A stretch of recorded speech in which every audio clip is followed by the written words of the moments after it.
Hello everyone, and welcome to the Vmware VCP7 course. This course is being taught by my boss and very talented IT instructor Syed Amir Shahzad. You will get to learn it with clear concepts-based lectures, colorful diagrams, fun and jokes, and best of all, step-by-step, hands-on, labs. Let's tune in to Amir's Vmware course. To see the diagram? All right. Yes. Thank you. Okay, so let's try to talk about this diagram. So what you know what, it really is a mess. So let me just drag it up and get another diagram quickly on the slide. So last class we were able to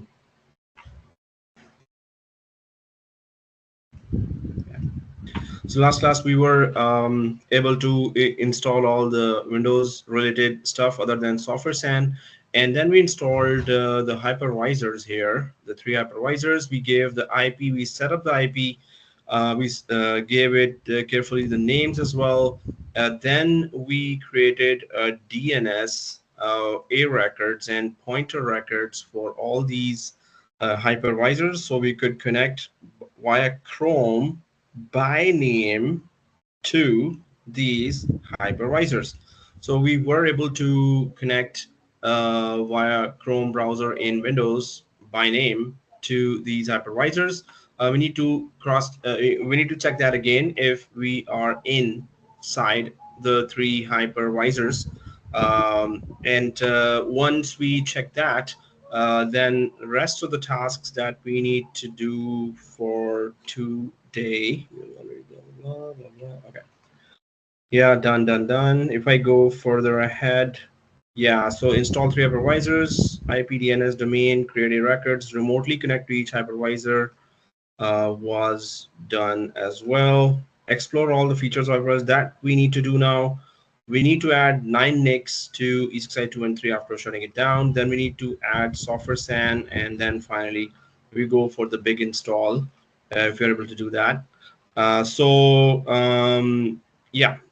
go ahead, explore all the features of hypervisor. We're going to explore the features of a hypervisor in one hypervisor, but let's try to first connect. Okay, so these tasks, I will just create another slide for that so we could track the subtasks for the, okay, next task, yeah, but it's already there. Okay. Really? Explore all the features, and the software SAN, yeah, we'll do that, and explore all the features, and add 9 NICs, yeah, and then software SAN. Okay. Well, after that software SAN, so, and then install. So I'll just put it at the end. Install vCenter. So we're gonna be understanding what are the benefits of all these. So first of all, explore all features of the VMware ESXi hypervisor. So let's connect to all three hypervisors or hosts from Chrome browser, and then explore features from within any one of the hypervisor. So I'm just going to go to the lab and try to check if I'm able to still and connect. So let's check it out. Where's the lab? Okay, there it is. So I am, yeah, okay. Entering the lab, sign in. Then click this big button here, virtual machines, and I see my machines. So first of all, lease is remaining 1 hour, 51 minutes, 2 hours. Okay, let's renew the lease first, and 4 minutes. Oh, wow. So how to renew a lease? I think everyone knows that. So actions, and this is renew lease. So action, renew lease, and just simply save. That's it. We go to the rest of the machines one by one, renew lease, and just save. Actions, renew lease, save, and then actions, renew lease, save.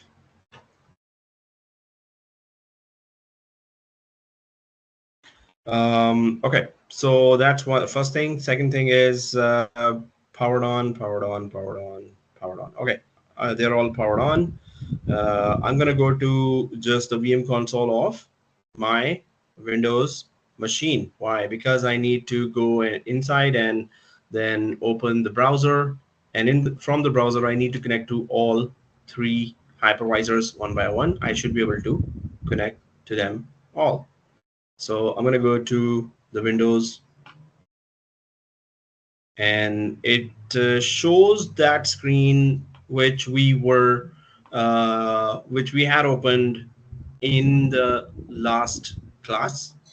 And I see here ESXi01 on the other tab, ESXi02 on the third tab, ESXi0 kind of 3.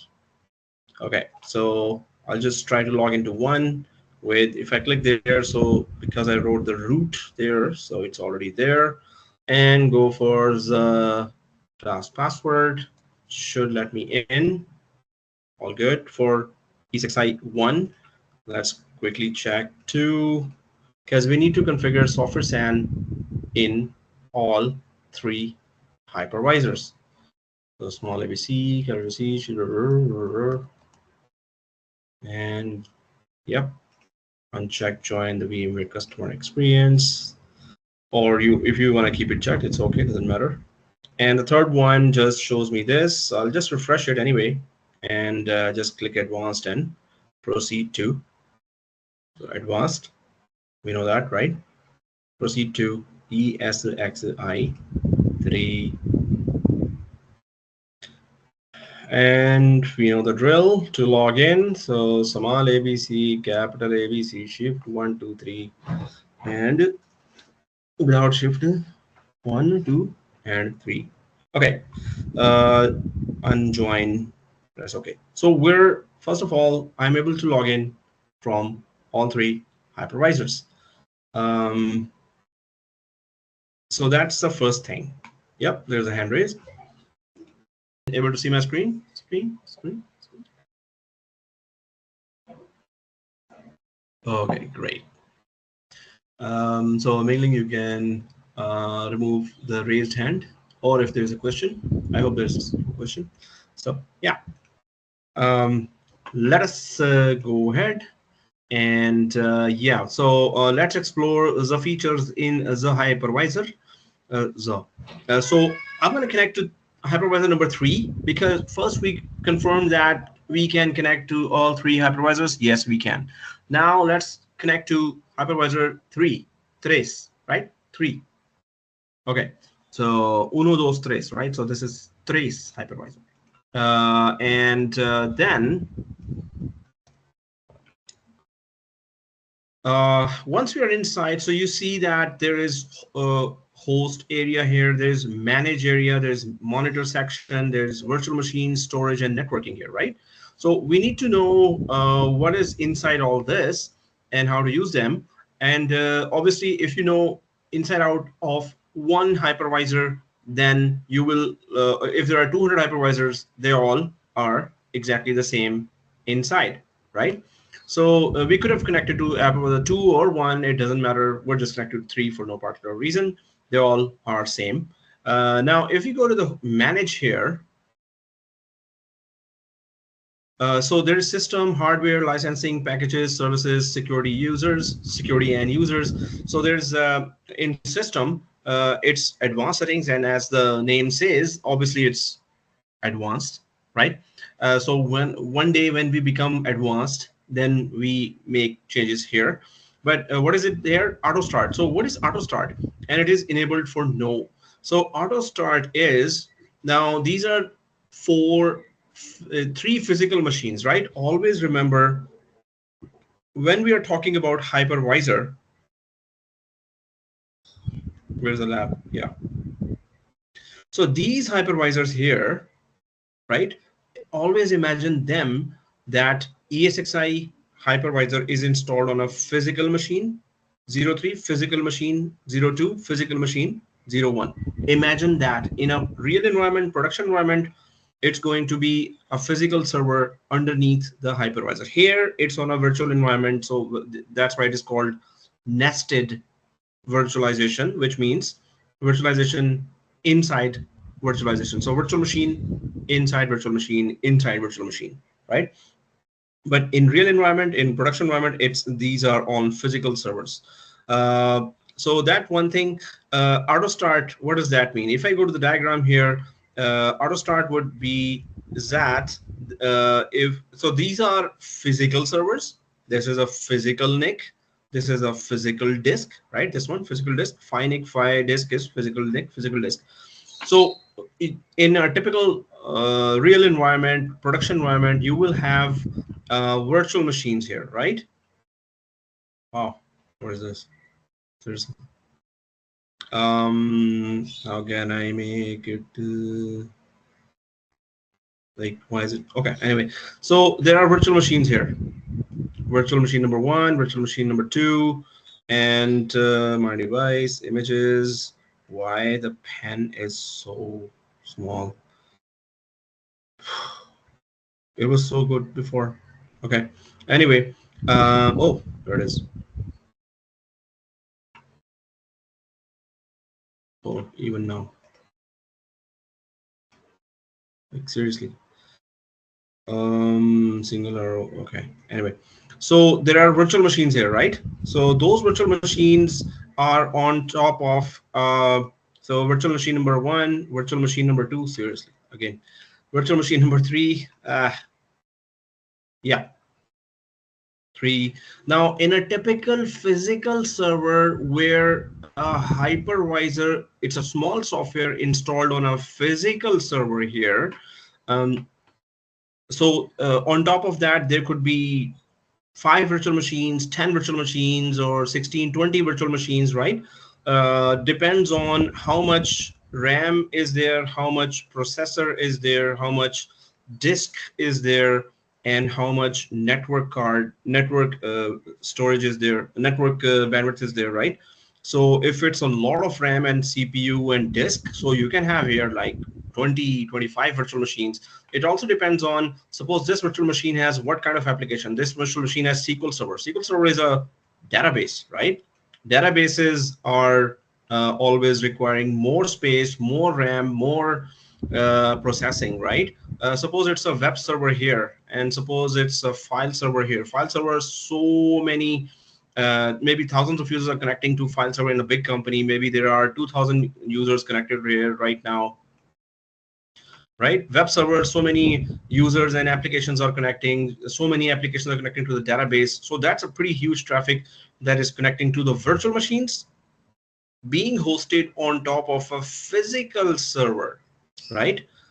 So when we say here that auto start enabled no, so this means if this physical server restarts or shuts down and start, right? So, okay, when it was started, virtual machines were on, right? They were all loaded on the RAM of this physical server. As soon as the physical server restarts, and if there is no high availability features configured, so all virtual machines will be, so suppose this physical server restarts or suppose shuts down, right? Suppose for some reason it shuts down, maybe the RAM is corrupt, maybe power outage is there, and it actually shuts down, right? So all virtual machines that were loaded on the RAM will also shut down. Now you fix that issue and then you start the server. When you start the server, physical server, the hypervisor inside starts. So do you want the virtual machines to automatically start with after the physical server is started? Do you want all virtual machines to start as well? Default setting is no, but if you change it to yes, then all virtual machines will hear. So after the physical server has fully started, then virtual machine 1, 2, 3, 4, 5, 6, they will all start in 120-second delays of each other. So first virtual machine will start, all other virtual machines will wait for 120 seconds, and then second virtual machine will start, then third virtual machine, and so on, right? So in order, all virtual machines will start. So this is just a configuration that sometimes administrators configure as yes, and sometimes VMware administrators configure as no. Because suppose there are heavy machines here, so this requires suppose 128 GB RAM, this requires also 256 GB RAM, and you have a total of 1 TB RAM here, right?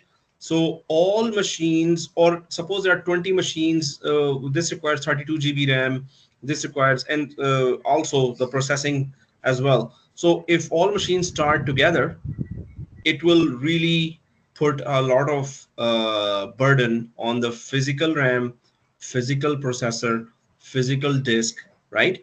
So all of a sudden, if everyone starts together, it will put a lot of, so if there's a lot of pressure on the actual physical hardware like RAM, processor, disk, they will all start slow, or some machines might even freeze, or some machines might slow very, very slow, might start very slow. So the users will be then really talking, they will be creating tickets, and then desktop support guys will be calling you that, hey, so many users are calling us, what's going on your side? And you will say, hey, wait, there was a physical server shutdown and now virtual machines are starting. So if you let them start automatically, they might get too slow or freeze, or you have to come back here and restart some of them again. Instead, you can also put a priority there that the most critical machines start first, while the rest of the lesser critical, lesser important machines start later. Maybe you even give a bigger gap to other machines. You can give to each machine a number as well. So this is that setting where you can just check that if the machines have to start, do they start together, or do they start one by one, or after a certain delay? So that's that, right? If we go for swap, so that is just like a page file in Windows is swap in Linux. Anyone, Windows gurus know what is page file? Ever heard of that before? Page file in a disk. What does it do?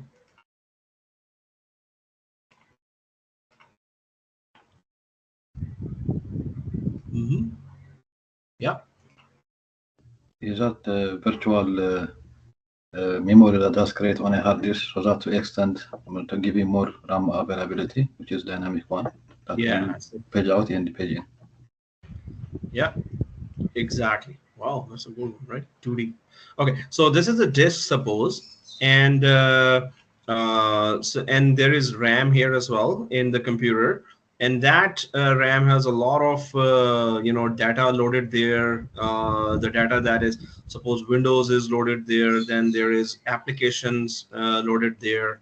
Lots of, and then you have open browser as well, and so many tabs are open there. So that are all taking the memory here. At one point the memory will be full. So there's a page file here or swap file, that's a specific area in the disk that would serve as RAM, and some of the data will be actually transferred here on certain area of the disk to be used as RAM. And it's temporarily, the files are loaded here, so the browser could keep running or the applications could keep running, right? If there's not enough RAM, obviously your system will freeze, or not. You will be clicking, or it will restart. So there will be disruption here. But if there is more RAM, little bit RAM added from the disk, so this area is called page file or swap file, right? So if we go there, so that is swap file settings, and it is enabled. And if you're advanced and you know that no, I will be configuring a swap file my way, then you can change it. Otherwise, leave it as is. Then there is time and date here, and that is related to NTP. Anyone knows what is NTP? Ever heard of NTP before?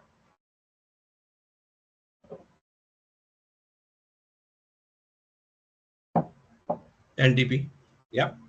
I think it's a protocol that synchronizes time. Yeah. So it's a network time protocol. So this is just that if you have a device here in the network, suppose it's a router, right, or some other device that has a time configured according to maybe it's connected to internet. So then your all network devices are synchronizing their time through one device here or through internet. They are correcting their time. The time on the device, we know, has to be correct, right? So that's why it has to be correct time. Now NTP, if you don't have any source device and you see that the time is correct, now then it's okay. I mean, when you configure the hardware, you configure the time there. So hypervisor is getting the time from there, and the virtual machines on top of this hypervisor will correct its time from the time that was configured on the hypervisor. So this is just a time protocol here that is configured. Then there is hardware, and the hardware is that in our case, our lab, this lab is created on top of vCloud, which is again a virtual environment. So our virtual environment is created on top of Humber virtual environment. So that's why the hardware is not able to be detected. If I just go here, so right, so if our wow, what kind of color is this? Okay, this is vCloud, right? This is vCloud, and on top of that, we have, so vCloud is also, hardware is here, Humber hardware is here, and on top of the Humber hardware is vCloud. On top of the vCloud, which is a virtual environment itself, we have our virtual machines here, right? So this is virtualization, this is virtualization, and this is actual hardware, right? We're at hardware, right? So that's why our are still on top of a virtual environment, so they won't be able to detect PCI devices or power management related configurations, because our virtual machines are not touching directly a hardware, right? That's why, otherwise it would just show that what is it detecting, Intel Corporation virtual machine chipset, or it's just detecting that. Otherwise, if you drag scroll down here, so there could be other hardware also detected. So if you go to licensing here, so that's the evaluation mode with all the features enabled. But if you purchase a license from VMware side, then you will be able to download that file, license file. And if you click the assign license here, then either you can download the file or you can just get the key from there and put the key here. Some of us know that where else to get the key from. Okay, anyway, so yeah, let's go ahead. But yeah, you can just purchase from VMware side, that's where, and then you can assign the license here again. So yeah, if you go to packages, then here packages are Broadcom Net Extreme, Broadcom Net Extreme, and so these are hardware related software. Suppose you have a hardware of some type, Broadcom network cards you have, so there are drivers for that, which are just software for the hardware. It is called drivers. or if you want to deploy some packages that can be deployed here. But these packages are like applications or that communicate with either the hardware or they communicate with the VMware hypervisor as well. So yeah, if updates for that, then you can install from there. Services, if you go there, so these are the services that we are connected to right now. We are connected. We were connected in last class to DCUI, which is direct console user interface. UI is user interface. So DCUI, when we go here, right, to any hypervisor, and if I click that VM console, so this area is called DCUI, right? Direct console user interface, right? So any hypervisor, when you go to this area, this is DCUI, and that service is running. Obviously, that's why we were able to, press F2 here, and then we were able to go inside because DCUI console, DCUI service is running. So suppose if we stop the service and then you try to log in, you won't be able to log in, right? So this service was necessary. That's why it is running. All other services, base system services are there. Some are important, some like they're all important, obviously, but they will be running when you have that service connected or available on this hypervisor. Suppose Active Directory, we haven't made a connection with any Active Directory to this hypervisor. So that's why that service is stopped, right? So whatever is necessary is started, whatever is not necessary is stopped. So yeah, so whatever is not necessary is all stopped. But you know that these are all the services or important services of hypervisor. There are some services still started, right? If you go to security and users, so you can create here more users as well. And if you go to authentication, so with Active Directory, you can connect even a hypervisor. I was talking about connecting when I was saying here. So I was talking about connecting the vCenter. This is a big, expensive VMware application that centrally controls the whole VMware environment. Suppose you have 2,000 hypervisors here or 1,000 hypervisors. It's a very big company, suppose, right? So if you have 1,000 hypervisors here, you can centrally control the networking, storage, security, virtual machines, anything related to all the hypervisors inside a VMware environment. You can handle from this central application called vCenter, right? So this is very, very important application. So I was saying that when we install this vCenter application, then we will be connecting it to the Active Directory, right? Then we will connect this Active Directory to the vCenter. But here, what we were seeing just now, this option, this is just on hypervisor level. So yes, you can connect a hypervisor to Active Directory as well, which means that suppose in the Active Directory, you have in a company 500 users here, right? Users and groups, right? So once you make a connection of a hypervisor with the Active Directory, Microsoft Active Directory, then the users and groups created inside Active Directory can also log into the hypervisor directly.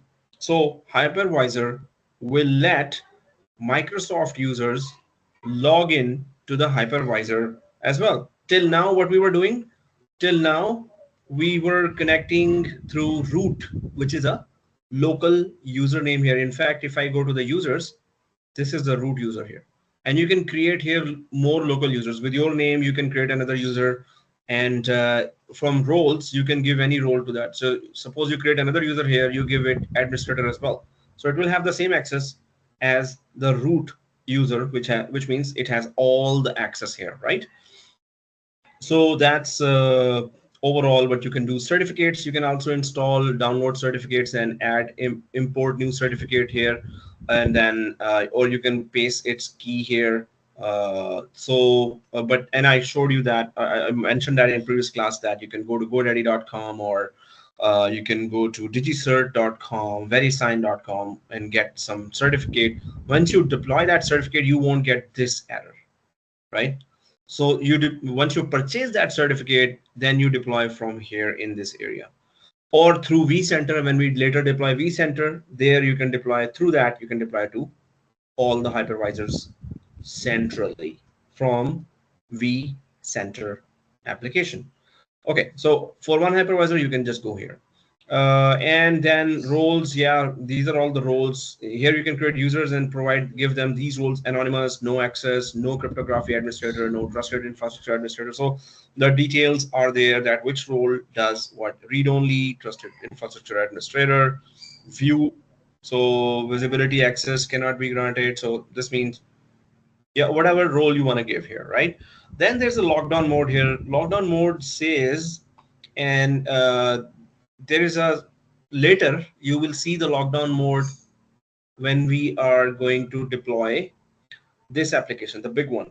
When we're deploying this, and when we introduce the hypervisor to this application, so at that time you will also see that there's a lockdown mode. But basically what lockdown mode says, lockdown mode is that you cannot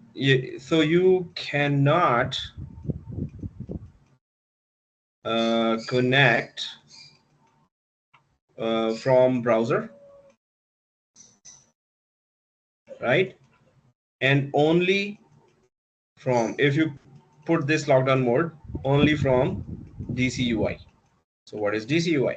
Direct console user interface. So from browser, we were connecting, there was a browser installed in Windows machine, and we were connecting from here to all the hypervisors. But if you enable the lockdown mode, you won't be able to connect from the browser, and you will have to go here in the DCUI, or direct console user interface, and you can only connect or log in to the browser from here if you enable lockdown mode. So obviously we won't be able to, we will not be enabling the lockdown mode right now.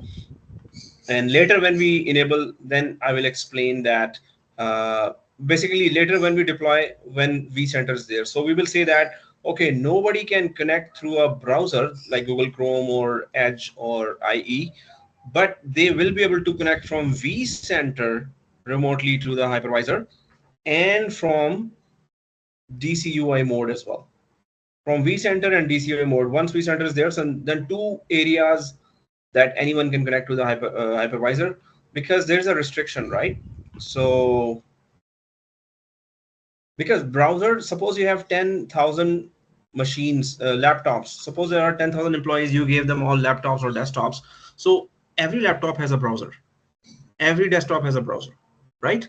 So a hacker can try to connect from any machine among the 10,000 machines. Any machine the hacker can try to connect via browser to the hypervisor, right? So that's a security risk. So that's why lockdown modes are there, that, okay, you want to connect through a vCenter, yes, go ahead once vCenter is deployed, or through DCUI, but no browser. So that's what the lockdown mode is here for. And obviously it's once vCenter is deployed, then it is recommended to enable lockdown mode. It is recommended to enable lockdown mode, O and K. So that's what all this section is about. If you go to the monitor, so obviously as the word says, so there's performance. You can check the performance of CPU, the processor, the memory. So you can check the performance of memory and network and disk, right? And memory, it will check live, obviously, performance, whatever's going on, network, whatever data is coming in and out, and disk, right? To whatever IOPS, input output data per second, is going on there. So if you go to the hardware, obviously we know that our virtual machines are on top of a virtual environment. So it's not gonna detect any directly connected hardware, because there is no directly connected hardware. So it's virtualization over virtualization. So system sensors would have checked the CPU, and the sensors would just get values of a physical processor being used, how much, and physical storage being used, but those values will not be here because we are on virtual environment. Events obviously would show that what happened at what time. With a timestamp, it will show that root logged in from this on Thursday, October this. So all the events that are happening in this hypervisor with a timestamp will be recorded here in this tab, right? And tasks. So what tasks are going on the system level? Those tasks will be automatically recorded with a timestamp as well, right? And log files, we have talked about that. This is for troubleshooting purpose. Suppose there are different types of log files, right? Suppose a hypervisor shutdown crashes, right? Suppose this hypervisor shuts down. So that hypervisor shuts down yesterday 11:30, suppose. So there will be detail about what happened before that. So at 11:30 it shuts down and you want to investigate. So you turn on the hypervisor, then you go read the log files, and then you check that, okay, till 11:30, what other events were being recorded with timestamp there, that suppose the disk was filling up, or the RAM was totally 100%, or the power somehow was giving some events that there's some less power. So any kind of those events are recorded here in the log files with detail and timestamp as well. And then finally notifications here. Yeah, Baraka, there's a hand raised. Yeah, so what is the big difference between logs and events? So I got this while you were asking question. I wished it was a very long question so I could eat something here that was on my table, but it was a very short question, man. Come on, ask long questions. I'm just kidding. Okay, so events and logs, right? So logs would be for vCenter. There's a detail. So events are for the system itself. For logging in, I mean, there are very specific ones here. Sensors related events, hardware related events, and identity related events. So security related events would be there. But when it comes to log files, now if you've connected, later we will be installing vCenter, right? So all the logs for this one here, vpxa.log, will only have information, detailed information of whatever is going on, whatever commands vCenter application is sending to this particular hypervisor. So you see, these are specialized ones for specific services that they will collect information with a timestamp. Events is general events happening to this system, but are not specific to any particular service. Overall system related events, and system is started, system is done, or what hardware sensor was checking. Logs are for specific services that are running here, VM kernel service, host agent service, and they both typically are same concepts, but this is just specializing in giving information about a specific service in detail, in-depth ones. But events is general events happening in the system, hardware-wise and hypervisor-wise. But yeah, concept is same. Okay, so when we see monitor, so obviously, as the name says, it's all about monitoring and keeping an eye on what's going on in for different aspects, like hypervisor, hardware, and specific services level, what's going on. Notifications, obviously, you can, if there were any something worth notifying, then it will come here. An event that will be shown here as a notification on any error that will happen will show here, right? Okay, if we go to the virtual machine, storage and networking, so these are the three major sections there. Obviously, the main task of a hypervisor is okay, what's the main task of a hypervisor? I think we all know that, right?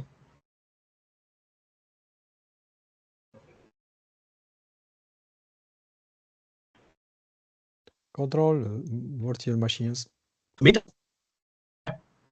Control virtual machines, host and manage virtual machines. Yes. So control, yes.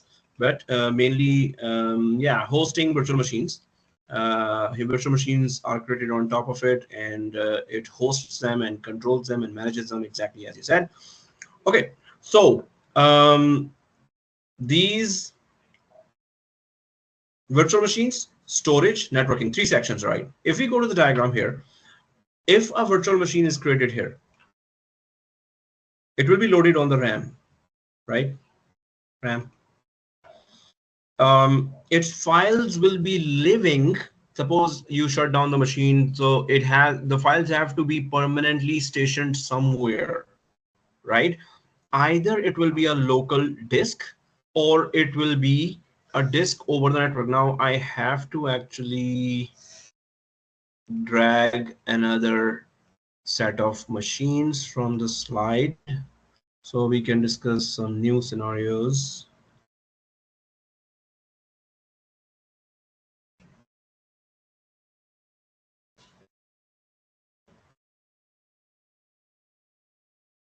Oh man, what's wrong with it? Okay, so here,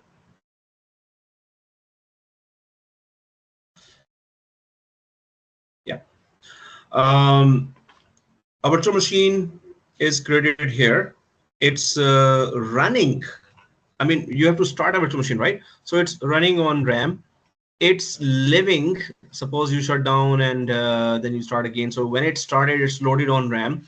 But when it shuts down, it's on a physical disk. The files are living there either on a local physical disk, which is not recommended in a real or production environment. Then you must have oh, I didn't get a picture for that. Then you must have SAN for that, right? In a professional environment, you will have, so if I go for HP SAN, I'm just grabbing a picture from the other monitor screen and I'm copying it. So you're supposed to have these guy. So suppose this one has huge amount of disks. I mean, there's a disk 1, 2, 3, 4, 5, 6, and it has suppose 70 disks or 80 disks here. And you know, big companies would have even bigger towers with 200 disks or 1,000 disks in one tower, right? Let me just put the diagram here so I could always grab it from here later in the other screen in OneNote. Now, the virtual machine will be either having its files stored in the local disk, which is not recommended for a professional network. Your virtual machine will have what? Okay. What? Okay. Oh, it's connected to this. I never. Oh. What? I want to just move it separately. Is it edited alt text? Copy. Should I ungroup it? Oh, there's no such feature. Okay, I thought it was an advanced tool here. So yeah, this is the machine that, okay, still serves a purpose. So normally what happens, this is Uncle Sam, not Sam, San. Storage area network. Storage, okay, storage. You have to remember that because in the interview they will expect you to know that. Storage area network. The main purpose of storage area network or SAN is to provide highly available storage over the network to the hypervisor. This one disk, it is connected here over the network. So it's a shared disk over the network and it will be called logical unit number here.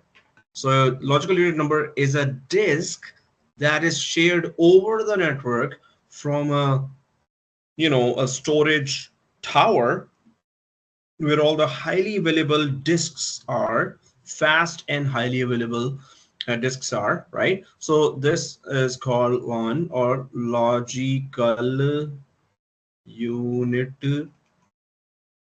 number. Logical unit number.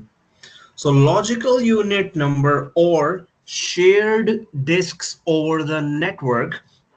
Suppose this hypervisor has 15 machines, 15 VMs, right? And those VMs have huge storage requirement. They need a lot of disk space. So suppose the physical server locally have only 15 disks, right?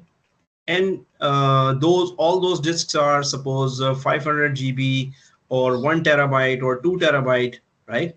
Those are just certain size. So now together 15 virtual machines requires 30 terabyte space, while this is just, if it was 1 terabyte, so each disk, so we have only locally 15 terabyte available. And besides, saving any virtual machine related stuff locally is not recommended at all. Why? If this physical server goes down, it crashes, you will not have access to the local disks of this physical server if it crashes. So any virtual machine data must never be stored on a local disk of a physical server or a hypervisor, right?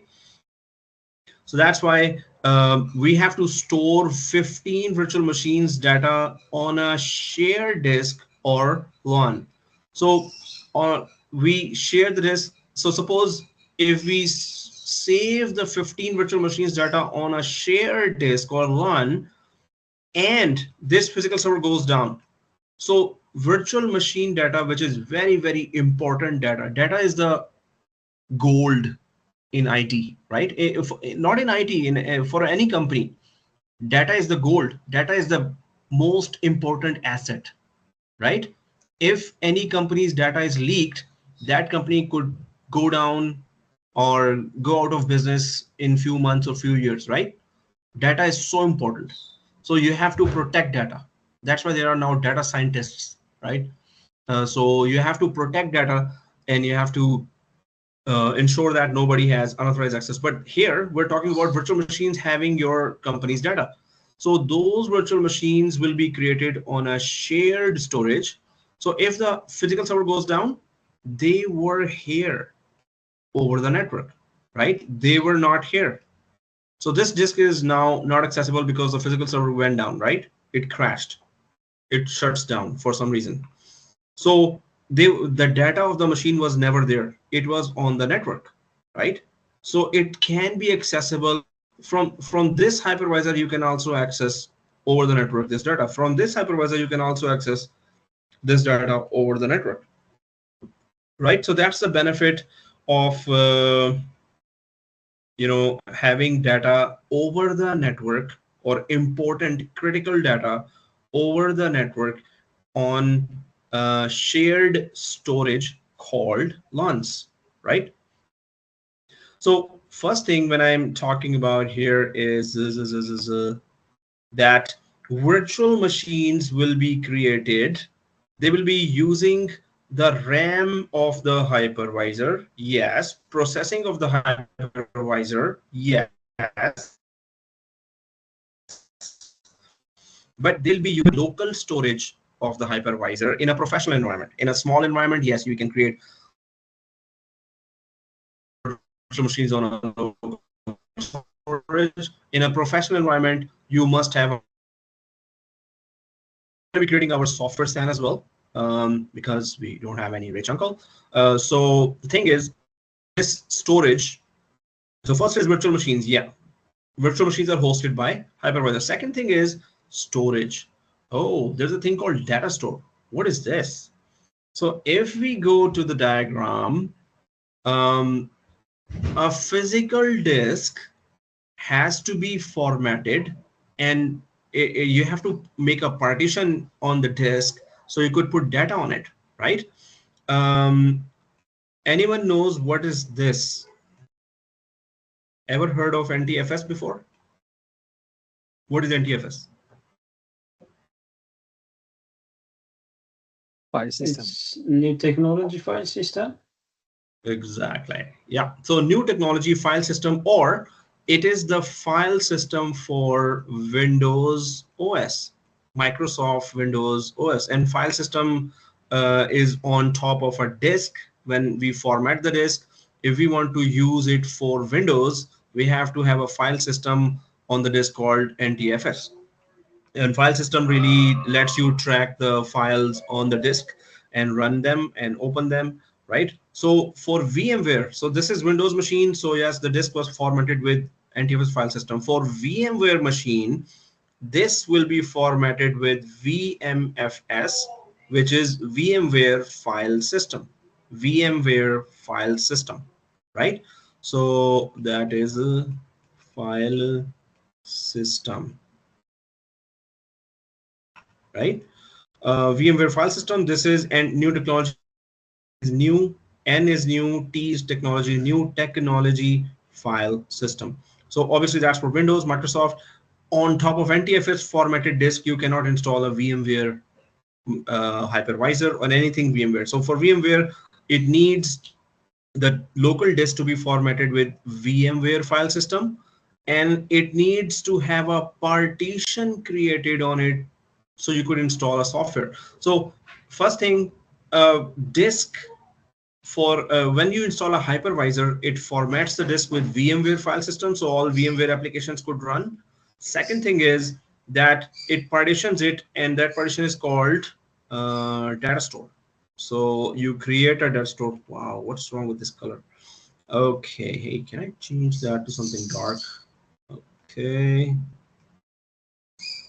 and I thought it was dark. Okay, yeah, there are some dilemmas going on here. Maybe this one. Okay, so anyway, the disk is the file system on the disk is VMFS, right? I'll stick to red then. And the partition is called data store. If there is no partition created, or if there is no data store created on the disk, the virtual machine to even see or detect the disk. It will not be able to detect the disk. Yeah, break soon. Yeah, sure. It's the time for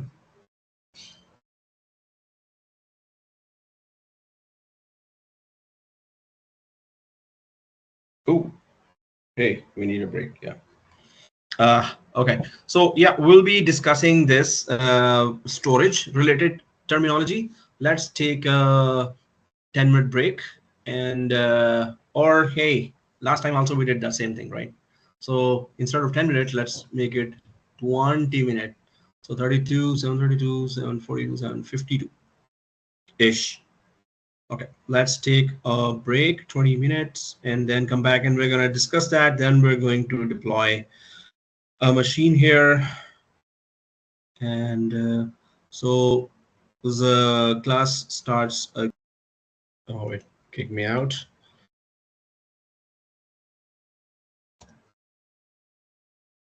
So we were talking about storage, and you can see that there's the data store showing here as well. Are you able to see my screen? Yes, right? Okay. Oh, no. Okay. Yeah, you are. Okay, guys. So yeah, we were talking about data store. So storage, local or over the network, right? The storage has to be formatted. So suppose it's a disk coming from here over the network, or the LAN that is coming from over the network that will be mapped or attached to the hypervisors. We're going to do that too. So that disk over the network also has to be formatted with VMware file system, VMFS. And on top of that, we need to create a partition called data store. We can create multiple partitions here. Suppose this is a 1 terabyte disk, so 500 GB one partition, 500 GB other partition, which we will call in VMware terminology as 500 GB one data store and 500 GB another data store, right? So on top of a disk, if there's a partition, or area created in the disk for the virtual machines or any kind of VMware files or hypervisor files to be there stored. So that is called data store. So when hypervisor is first deployed, the local disk of that machine, in our case, it is obviously in our case it is these machines, right? So when we were installing hypervisor on these virtual machines, so its storage was formatted with VMware file system, VMFS, and on top of that, a data store was created, right? Now, if we talk about further networking, so when the hypervisor is installed, network is already also created. So two things get created automatically. One is obviously the storage. When hypervisor is installed, storage local disk is formatted with VMFS, and our data store is created on top of that. So virtual machine can see it, can detect it, and there are VMware related or hypervisor related files could be put on this disk. If so when the hypervisor is installed, the virtual standard switch also gets installed automatically. So that is a vSwitch. A networking component also gets installed. That's called virtual standard switch. And in this virtual standard switch, this virtual standard switch gets connected automatically to a physical network card. Now, when a virtual machine later gets created, obviously virtual machine has its own virtual disk and it has its own virtual network card. It also has its own virtual network card, right? So virtual network card of the virtual machine gets connected to the virtual standard switch, and that switch is already connected to a physical network card.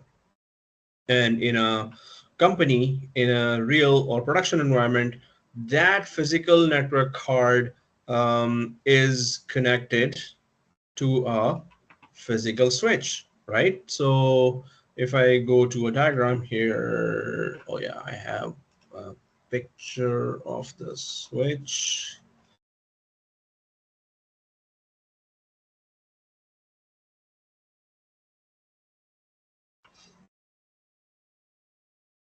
Already. Now I cannot touch it. Oh, I can.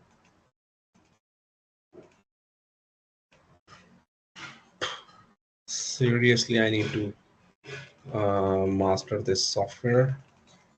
Okay, let's imagine that's a switch. Ugh. Okay, I'll just quickly paste that again, and hopefully it lets me move that. Okay, that's a physical switch, and that physical switch is okay. Yeah, it also moves the whole thing. So that physical switch connects to the router. So that's a PHY switch, physical switch, and that connects to a physical router. Obviously, it's all physical after that. Firewall, and then basically it connects to internet, right? To the ISP. So you can see that from a virtual machine, a data needs to go through the virtual network card of the virtual machine to the hypervisor level virtual standard switch. That virtual standard switch is connected to the physical server hypervisor's physical network card, and then so on, physical switch, router, and whatever is there, right? So now what's going on here is that within the virtual standard switch, there are two more components that we need to know. One component is called port group. So port group. So port group. If we go for some more clarification here, so if this is a physical server, so there's a hypervisor here, and there's a physical disk here, and then there are multiple network cards. So in a production environment, in real environment, you will have one physical server many network cards, because you actually need many network cards here, and you would create so these are phi NICs or physical NICs, right? Network interface cards. If I quickly create okay, network card computer, I'm just writing that on the other screen and copying one here.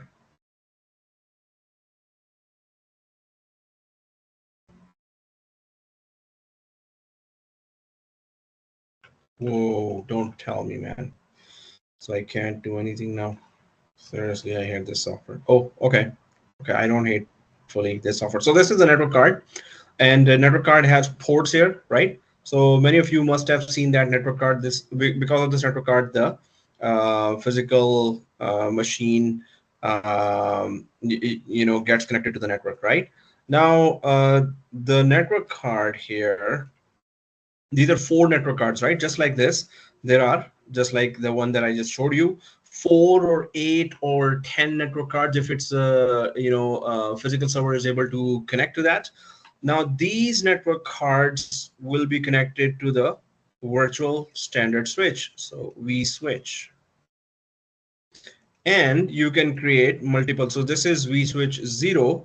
You can create vSwitch 1, vSwitch 2, vSwitch 3, vSwitch 4. You can just create more virtual standard switches as well, right?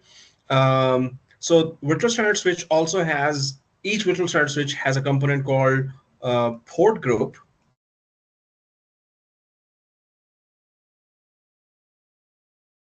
And VM kernel adapter or VM kernel port, VM kernel port. There's a port group, and then there's a VM kernel port. So that those are all these two are part of each virtual standard switch. So the purpose of port group, so it has 128 ports, which means 28 virtual machines can connect. If it was 20 ports, 20 virtual machines would connect, right? So 128 ports in a port group, and you can have 128 port groups in a virtual switch, right? So the main purpose of a port group is to provide networking to virtual machines, right? So port group does what? To provide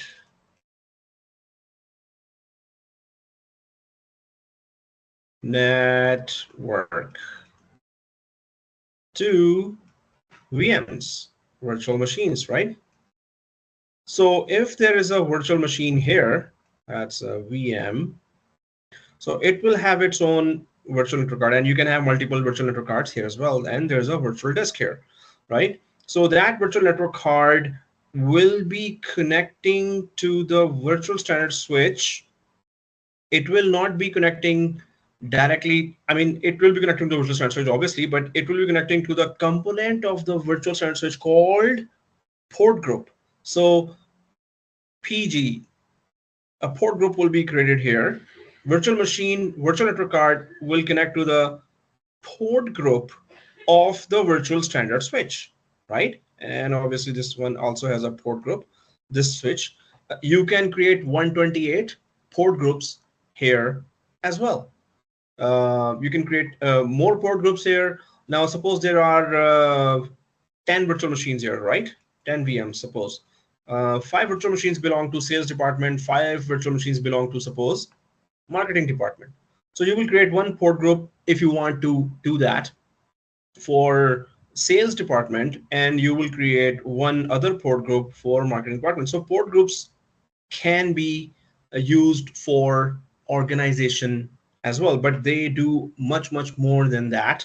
And when we cover the networking topic, we're going to go in depth with this standard switch and what are port groups. But right now, what we need to understand is that port groups provide networking to VM. So what I'm basically saying is virtual machine does not see a standard switch. Virtual machine does not see a physical network card. Virtual machine only sees one thing, port group. That's it. So if later when we connect to the port group of virtual machine and we go in depth with the networking, so I will show you that virtual machine can only see a port group, but it cannot see a virtual standard switch. It cannot see a so when you try to connect virtual machine network card to a networking device, it will only be the port group that you will be able to connect, right? So you have to give very meaningful name to the port groups. When we start doing that, I will show you. But what we need to understand right now is virtual standard switch. One virtual standard switch gets installed automatically when we install hypervisor for the first time. And that one first important component of a virtual standard switch is a port group, which simply connects virtual machines to the network, right? So suppose there's another virtual machine here, and there's a virtual network card of a virtual machine here. So that would be connected to the port group as well, so they can share data with each other. And because this port group is also connected to a network, physical network card, so they can share data with each other, and they can share data outside to the internet as well, right? So port group here connects virtual machines to the network, simple. And VM kernel port. So this, or VM kernel adapter, we can also say, but this component offers networking services to important or critical features, like suppose there's a fault tolerance feature in VMware. So if you want to configure a fault tolerance feature, is that you have two hypervisors here, right? E6i1, E6i2, right? So you create one virtual machine here, and it's very important. So you create a partner virtual machine here as well, right? And this is active virtual machine. This is passive or standby virtual machine. Whatever is end users are connecting always to the active virtual machine, and whatever they're doing is being copied to standby virtual machine, right? VMware calls it primary and secondary. So this is primary virtual machine. This is secondary virtual machine. So if you want to configure, and if this active virtual machine goes down, all the services instantly fail over. The word is fail over. They fail over to the standby virtual machine. Standby becomes the new active virtual machine, right? And all users are connected here now because that other previous active VM was gone, right? So in order to configure this, you will need VM kernel port. Without that, you cannot configure the networking portion of high availability features or important features. So there are many features like fault tolerance. Then there's vMotion also uses. If you want to configure vMotion is that you want to migrate a virtual machine, move a virtual machine from one hypervisor to another. So once it is moved or migrated, it's no longer here, it's here, right? It's like cut and paste or move. So you want to configure that important feature, or you want to configure so any important critical high availability feature, disaster recovery feature, you want to configure in your environment. So that features networking component, networking configurations are set up by VM kernel port, right? So that's what we need to understand now. Obviously, we will be configuring vMotion, then we will be migrating virtual machines here and there. We'll be configuring fault tolerance. We'll be failing over virtual machine here and there, right? So we'll be doing all that. But we need to understand, the main thing is, do we understand or not, right? So And then obviously, can you actually implement that? That's the second main, most important thing. So virtual standard switch gets installed when hypervisor gets installed. It has two components, port groups and VM kernel port. Port group lets virtual machine connect to each other over the network and to the internet, right? And VM kernel port lets you configure networking side for all the advanced features. So each virtual standard switch has port group and VM kernel port. Samuel says in the chat, is this port group concept the same as VLAN? So you can configure VLAN on a port group as well, but it does not it does not necessarily work like a VLAN. So if you configure, so every port group has a feature called VLAN, right? If you choose to configure it, suppose you choose that when you're creating a port group here, or already there will be one port group there, and you go there and change its setting to and put a VLAN 2 here and other port group VLAN 3, you have to manually do that. By default, it's not done, right? It's like a simple standard switch where VLAN is not configured, and then you go inside a physical switch like Cisco switch, and then you configure yourself the VLAN. So yes, you can configure here as well, but by default it is not configured. So if you manually change the VLAN settings here, yes, then virtual machines connected to this port group won't be able to communicate with this port group, and virtual machines here will not be able to communicate with virtual machines on this port group. Standard switch. But if oops, if you don't manually configure VLAN on the port group level, then yes, virtual machines of both port groups can communicate with each other. So it's like a standard switch example, a physical switch example that, so yes, VLAN can be configured on a port group level if you want to configure it. Yeah. So you can, but suppose you create multiple 3 VLAN, 3 port groups here, 4 port groups here, 10 port groups here. By default, the traffic flows through all port groups to each other. But yes, manually you can go inside a port group and configure VLAN. After that, traffic will not be shared. Yeah. Okay. So that's how it is. Okay. So that's what. Okay. So here we talk about storage. In storage, we talked about that. Yes, it is VMFS, and file system. It is file system is created, formatted the disk with the file system, and then there's a data store created on top of that, right? And then we talked about that. By default, one virtual standard switch gets created when we install hypervisor, and that virtual standard switch has port group, and that virtual standard switch has VM kernel port. There are other things, but these are most important components, right? And virtual standard switch is automatically connected to one physical network card. Physical network card is outside connected to other networking components. Okay, if we go back here, where I think they may have kicked me out. Oh, I'm still in or out. Okay, I was out. Yeah, we took that much time, so I'm just gonna log back in. So networking here, there's port group here, and the default port group name always is VM network.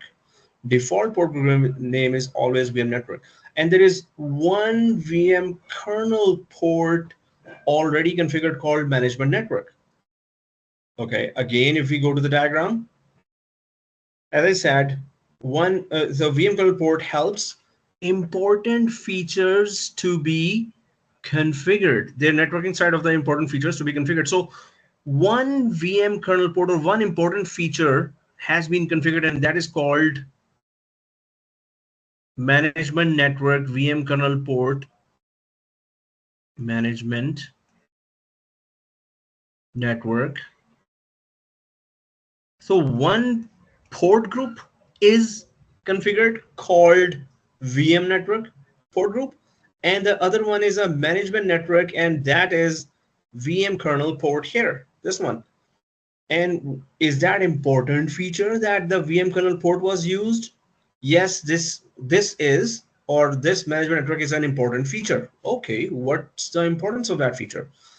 Thanks to this VM kernel port configured feature called management network, because of this, we are able to remotely connect.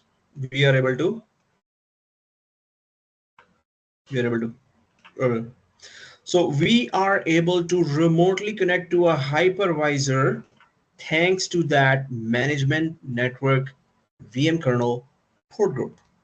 So this, because of this, if this is stopped, then we cannot remotely connect to the hypervisor and manage it. So thanks to VM kernel port, that so in a standard switch that is by default here, port group lets virtual machines connect to each other and to the outside network over a network, and the VM kernel, it introduces one important feature already. It gets installed because we need it, right? Otherwise, if VM kernel port management network feature, MN, management network feature is not there, MNM, no, it's MN. So then we cannot remotely connect to the hypervisor. Then how can we configure it? So there are some critical things. There are some important things that are already installed, basically to have a basic network configured, and we have to remotely connect at least to start configuring the hypervisor and start using it. So VM kernel port has configured management network feature, and port group is already created. When you start creating virtual machine, just they will be connecting to the default port group here to get networking services, right? So if I go here in the networking portion, so there's VM network port group. If I click that, so there is VLAN that you can configure, and you can see that the VM network port group is connected to the virtual switch here, virtual switch. Okay, this one, virtual switch, vSwitch 0. By default, they are all called, first switch is always called vSwitch 0. You cannot rename a virtual switch. And second thing is that this virtual switch is connected to a physical adapter, the only one network card that we have. This is a physical network card. And they show this virtual switch, virtual standard switch by in a drawing, which is very cool. So this is a drawing showing this is the virtual standard switch, this is the software part of it, and this is the hardware part of it, right? Side of it. But when we install vCenter, then we're going to go in depth, and it's going to show even a better diagram and a bigger diagram with more components there, right?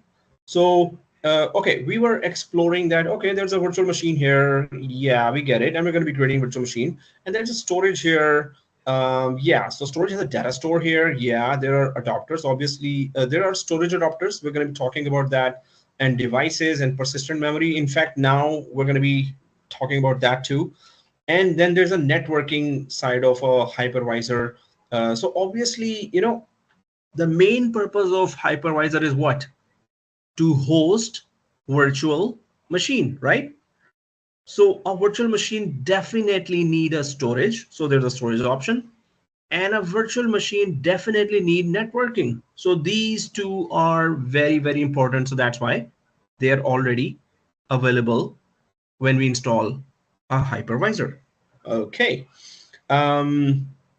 Okay, what I was planning to do is to create a virtual machine inside, but that's pretty straightforward stuff if we start going and create a virtual machine. But seeing the time, we need to configure a more important feature here, which is called, and then we can afterwards we can create. We will be creating lots of virtual machines throughout the course, so don't worry about that.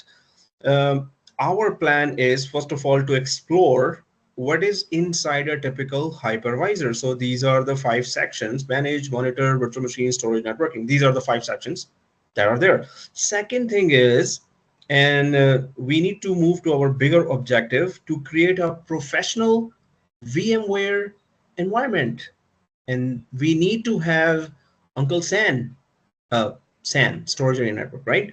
So we need to have software SAN installed to really you know, try to create a professional environment in our network. So what is this? Why is it so important? Software SAN. What is it, man? Oh, this also runs. Software SAN. What is it, man? Okay. Storage area network, right? We need to configure it now. because of, if we don't configure this one, we cannot install vCenter, and we need to get the vCenter up and running so we could explore all the features of that expensive enterprise grade application, right? That centrally controls the whole environment. So let's go to software SAN. It's pretty simple and straightforward stuff. If we go to the concept of software SAN, so you see this now, this would be like 50,000, 30,000, 20,000, 100,000, $500,000. In big companies, obviously, they can afford storage area, network, physical towers there, and they would have a lot of towers, maybe 5 or 6 like this, with 10 times more capacity than what we are seeing here. Maybe these are 60 or 70 disks, right? So it would be 1,000 disks in a tower or 2,000 disks in a tower, and then there would be 10 or 15 towers here like this, right? So that many disk banks would have. Companies with big budgets can obviously purchase all this, right? Yeah, there's a question. Yes, Mhm. talking about the sun, I will just ask if you have only one unit of this sun, Mhm. uh, in terms of redundancy, is it redundancy itself? I think so. We don't need like two of this. This is my question. So yeah, when we talk about load balancing failover LBFO concept, so suppose okay, within the SAN, yes, there is this disk, and maybe there's a RAID 1 or RAID 5 or RAID 6, if you've all heard about that. So suppose there's a volume created on top of 3 disks. If one disk goes down, still the volume is still up, right? There's high availability. But suppose there's a power outage on the whole tower for some reason, or there's a network outage on the whole tower. The switches, it was connected to, both switches are down, right? Suppose. So then there has to be at least another tower. So companies with big budget that can purchase one tower should, be able to purchase at least 2 or 3, so they could make the whole storage highly available. So yeah, having one tower is good as well if the budget doesn't allow a second one, that the disks within inside are highly available. But if the whole tower goes down for some reason, yeah, then that company would be at fault. So they're, at least when they're purchasing this, so they should plan that there should be high availability for the storage as well on this level, tower level. So yeah, should be 2 for big companies. Okay. So yeah, if we go back here, yeah, software SAN, storage area network, we were talking about that. We know that it's very important, and professional environments cannot be created without this, right?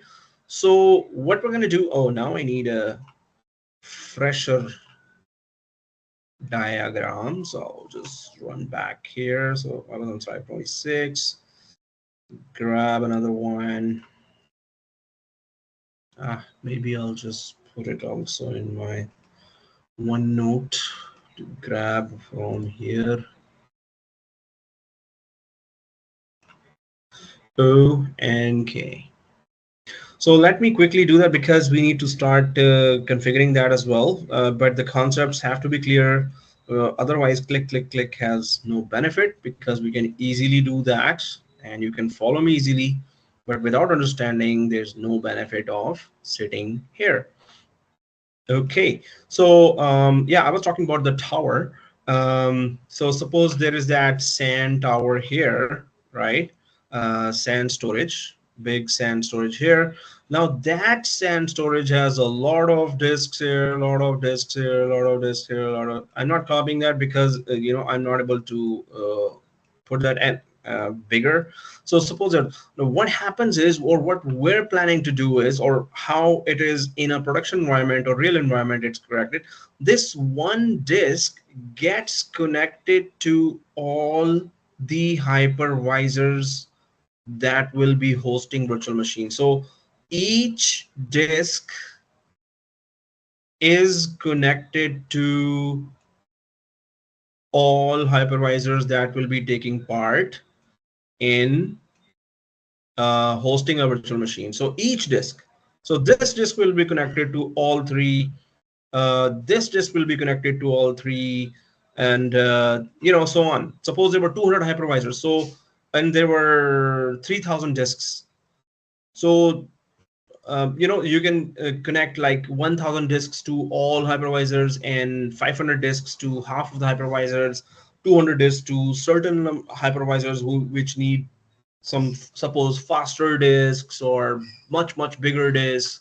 So normally majority of the LANs or shared disks over the network are attached to all hypervisors. And what's the logic behind that? Suppose you have a virtual machine here, virtual machine, and that virtual machine. So first of all, when you create a virtual machine, you will never create it on a local disk. No, right? That's the first thing. You will create a virtual machine and its virtual disk. So there's a virtual machine that was created and its virtual disk, right?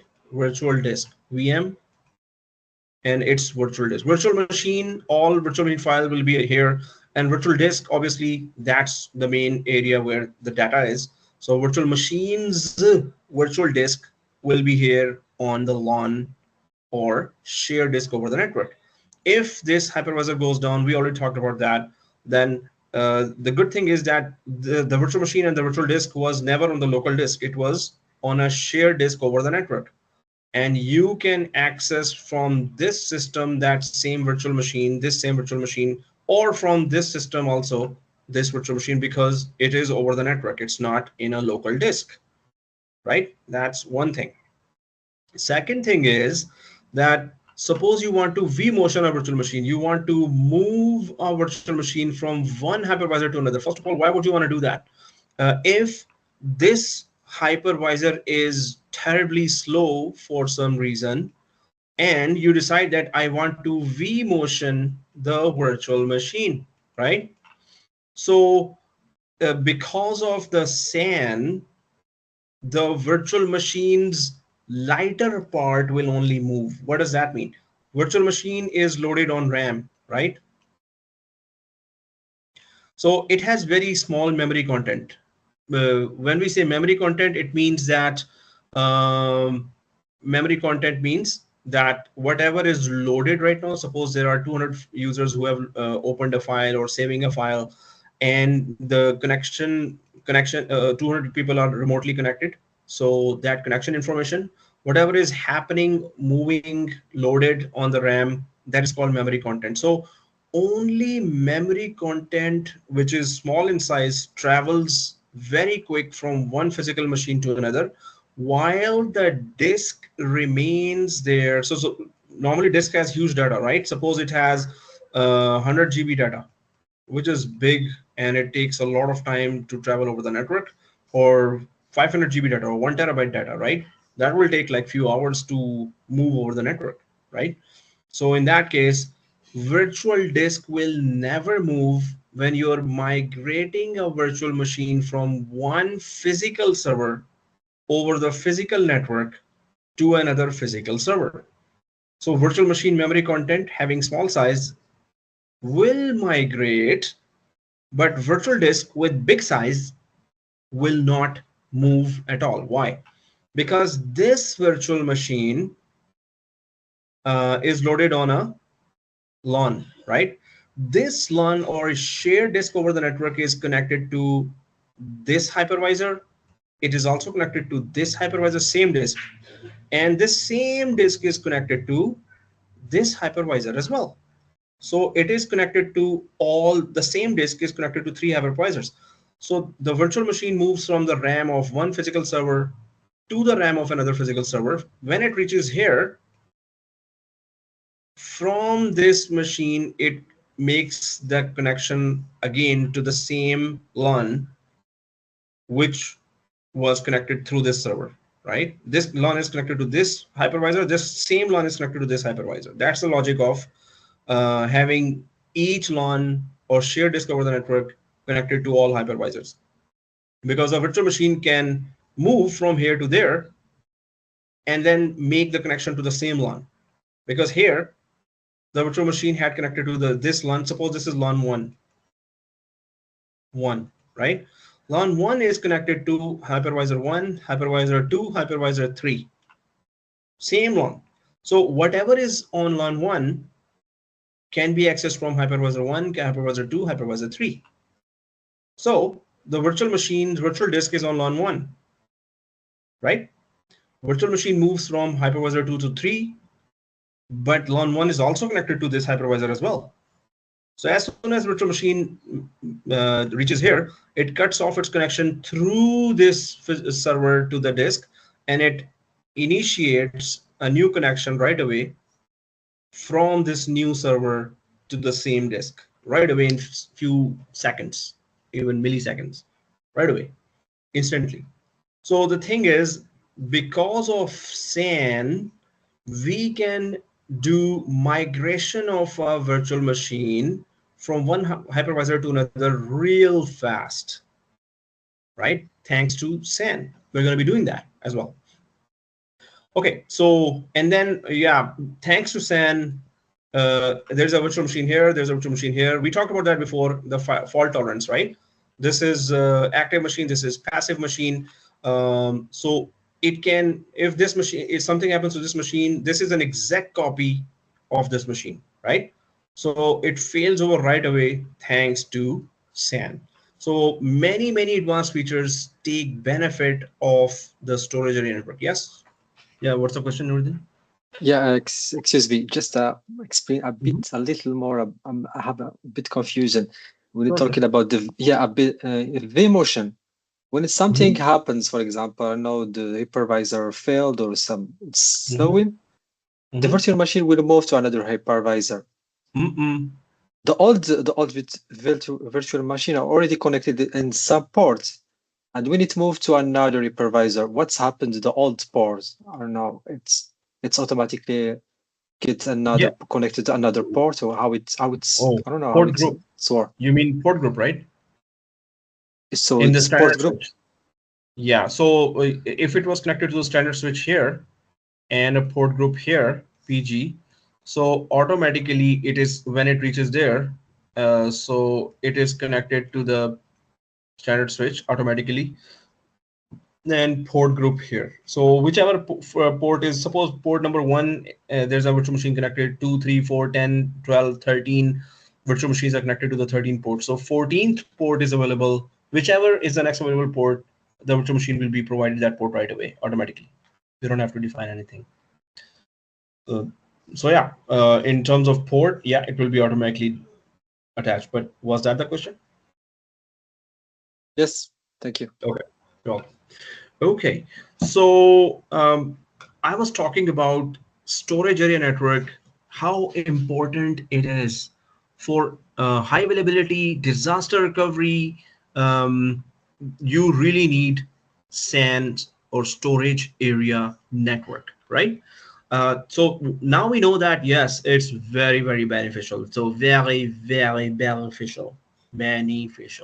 Okay. Anyway, so the thing is, yes, it is important. Now what do? We need to install it. Okay, how? So I'll move this up, and I'll grab one more diagram because time is floating. Oh no, flying. Okay, no, swimming. No. Okay. So here. Oh, what am I doing? Hey, I don't need you. Z is one I need. So Z is one. You move here. Oh, really? Okay, I need to do a full course on how to use the whiteboard. Okay, now what do? Now what we need to do is, in our case, that we're going to be installing on the first server, we're going to be installing 3 new disks, and their size will be different from this. So the local disk size we have already given 200 GB, just to recognize that these 3 disks are not local. They are local disks, but they will not be used for local purposes. These 3 disks will be used as SAN, because this very machine will play the part of Uncle SAN as well. So this machine is our SAN as well, because we can't have a fifth machine to have a storage area network. So we're going to have SAN here. So that's why and SAN has disks that are offered over the network, right? So we will be having 3 disks.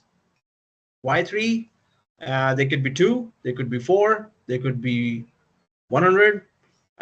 3 is like for no particular reason. We will have 3 disks, right? And then they're going to be formatted first with NTFS file system, obviously because they're on Windows. Then we're going to be installing here a feature called NFS. Really? No. That feature will be, so we're going to be installing here a feature that would convert this disk into LANs. So once we install that feature, then we're going to be mapping the first disk to all 3 hypervisors. Then we're going to map the second disk to all 3 hypervisors. Then we're going to map the third disk to all 3 hypervisors. And once the first disk is mapped to all 3 hypervisors and second and third, right? So what will happen on top of those disks, we're going to be creating data store 1. So we're going to be creating data store on top of these disks, right? So data store here, and data store here, right? So we're going to be creating, and then when we create virtual machines on top of that disk, there would be on the data store, and those virtual machines will be actually living here, but they will be mapped over the network to these 3 hypervisors. So that's how we're going to have our own storage area network, right? Software SAN.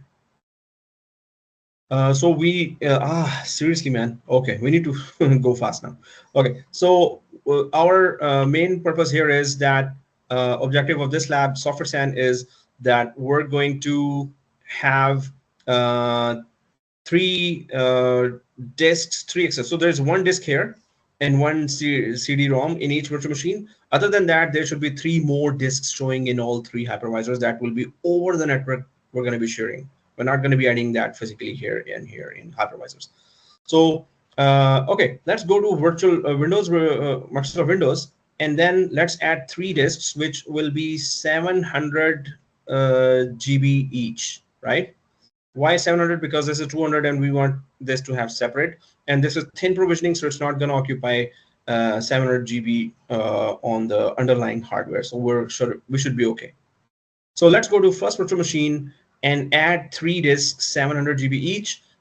We need to actually shut down Windows machine, and then we're going to be adding the 3 disks, 700 GB each, and then we're going to power on the Windows machine. So first thing, shut down virtual machine, first Windows, add 3 disks, 700 GB each, and then power it on.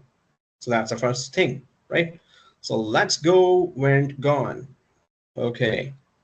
Now the time is not that much. So, okay, so this is my VM01, right? I'm going to go to actions, lights, camera, action, and I'm going to go to power off. So I'm going to click power off, power off, power off. Okay. Once it is power off, then oh, there's another question here in the chat, and that is port group the same as port aggregation? Port aggregation is supported when we go for distributed switch, which is the higher level switch, more expensive virtual switch, but port aggregation is not supported on a standard switch, Barakat. Okay, but yeah, port aggregation we're going to be talking about in the distributed switch, which is the grandpa of the standard switch. O and K. Okay, so here, once you have powered off this VM01 machine, then we're going to go to details here, and then we're going to go to storage or disks, and then we will add 3 disks, 700 GB each, right?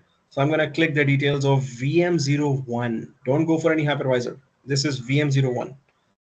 Once it is powered off, I can see powered off here. I'm going to go to details, and there is hard disk. Okay. So there is a hard disk here, right? And once you click the hard disk, you can see that there's a 200 GB disk here available. LSI Logic SAS, and it's 0. So it's the first disk. Now I'm going to click edit. I'm going to keep adding 3 more disks, but the size will be 700 GB. So I'm just going to click edit now, and I'm going to click the add button here. And once I click add, disk number 1 appears. I'm going to change its size to 700, not MB, GB. This is MB. Don't keep it MB. Otherwise, you have to come back here and then you have to delete it and then add a new disk. So 700 GB, and VM default policy is okay. IOPS is okay. Bus type, same as above, guys. Same as above. LSI Logic SAS. These are having different features for different types of purposes. IDE very slow and cheap, and SATA also. SATA is better with more speeds and IOPS offering, and then LSI Logic SAS and parallel and paravirtual. This is paranormal. No, not paranormal, paravirtual. But these have different functionalities. Like paravirtual would accept network. More better virtualization performance.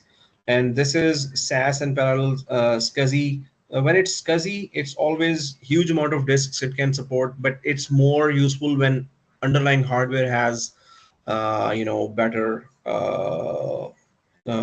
disks and full disk infrastructure with RAID 10 available there. In software, it's just not very beneficial if you choose any one of the 3 above. But down below, no, we're not choosing that anyway. Okay, so Nasser says for me it's showing only 2 types. Hey, Nasser, did you make sure that your machine is fully powered off? For anyone else, also it's showing 2. As long as it's showing the above one, you can just choose that. Hopefully that's the thing. Okay, cool. As long as it's showing just like the above one, go ahead and choose that. So LSI Logic SAS. Once that is done, 700 GB, make sure it's not MB, it's GB, and LSI Logic SAS. Then we go for the other 2 as well. So I'm going to click add again. Second one, you know the drill now. 700, not MB, not MB, it's GB. And LSI Logic SAS, just like the above one, that's Humber selection.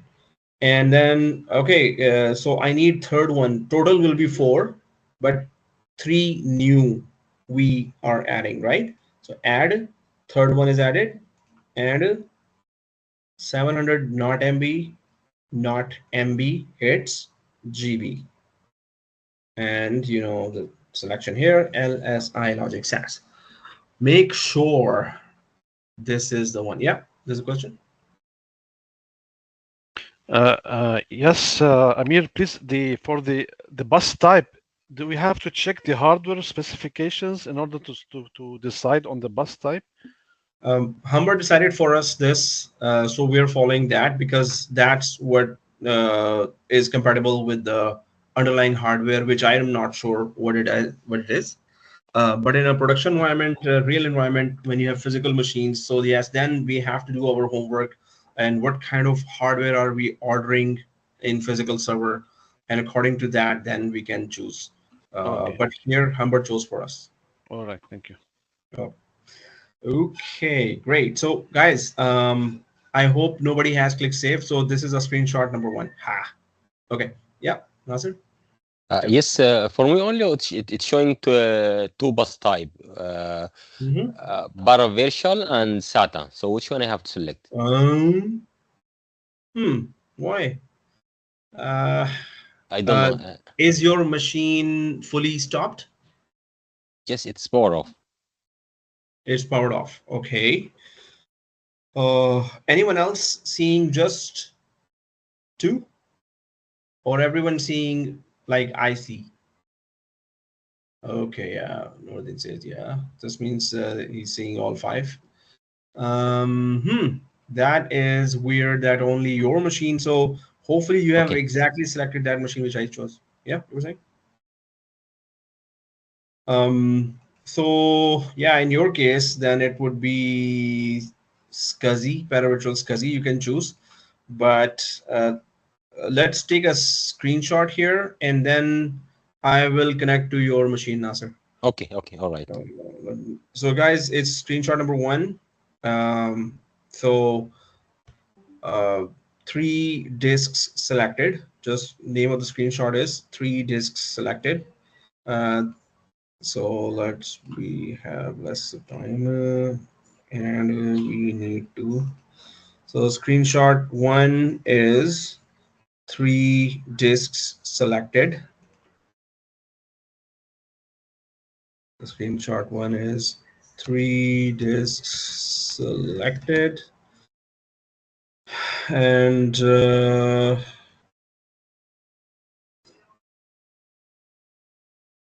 I'll take a screenshot of the screenshot and put it in the both chats here in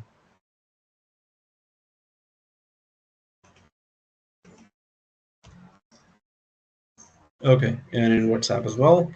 So while you have a question or okay, so yeah, guys, once you have this screenshot taken, then I'll just check the hopefully everything's okay with Nasser. Okay, so I'm going to click save, and hopefully it saves as well. Go ahead and save if you've taken the screenshot. And while this is saving, I'll go for duplicate here to go directly to Nasser's machine and check it out. Oh, it's doing the same thing here as well. So it wants this to be first, or I can move away from here. Oh, I can move away from here. Nasser. Oh yeah. Okay, Nasser VM. Hey, it's powered on, Nasser. You said it's powered off. What did you power off? You powered off E6i1. Come on, man. You powered off the wrong machine. You have to power off the Windows machine. Okay. I bought the hypervisor. Power off the hypervisor. Yeah, that's why it's doing that. Okay. So power on the hypervisor, Okay. power off the Windows machine. Okay, got it. Thank you. All right, welcome. Okay, yeah, I think it saved successfully, which is good. Yeah, well. Yes, for me, the bus number is like showing 0100, and the unit number is 0012. It's different from what shows on your screen.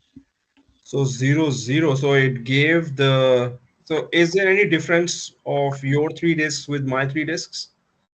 It could be that your bus type there is different and it gave 0 again. No, it's the okay. All right, you are right. Okay, one of them is okay. Try to edit it if it can change. If maybe it will not, so delete that and then add again the correct one. So yeah, now the bus numbers are all zeros, but the unit number is 0312. Yeah, that is good. Okay. Yeah, that's good. Cool. Okay, guys. So hopefully everyone's done. Let's power on the virtual machine because we need to do a lot more. Right. So I'm gonna go to. Sorry again. What's the bus type we have to select? Now it's appearing. Oh yeah. So bus type would be the third one, which is LSI Logic SS. I think. Yeah. SAS. Okay, got it. Okay. Okay, so I'm going to go to my Windows machine, and I'm going to power on. So actions and power on, right?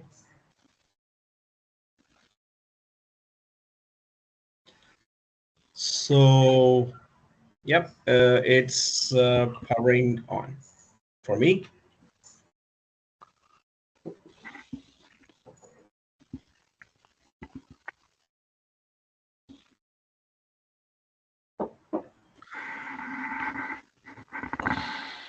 Okay, guys, everyone, please mute your mic. Thank you.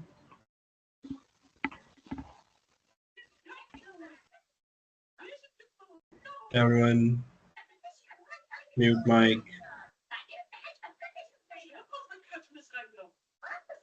Nasser? Okay, so here, my machine is up, and okay, so what's our plan next? Let's just check it out.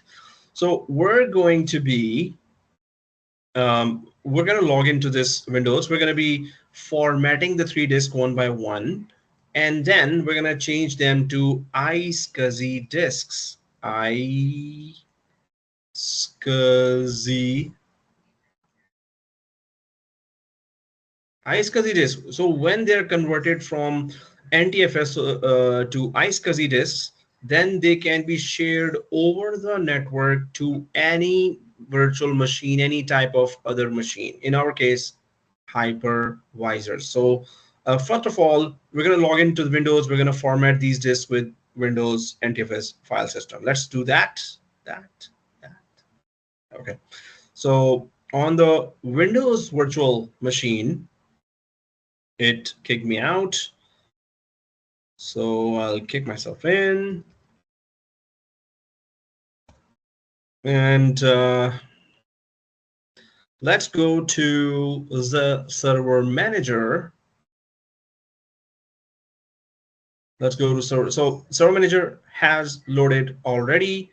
I'm going to go to tools. I'm going to go to tools.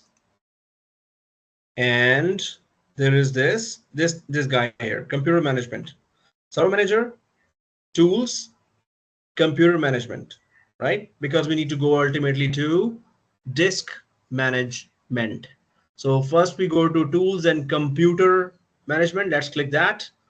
Once you click the tools and computer management,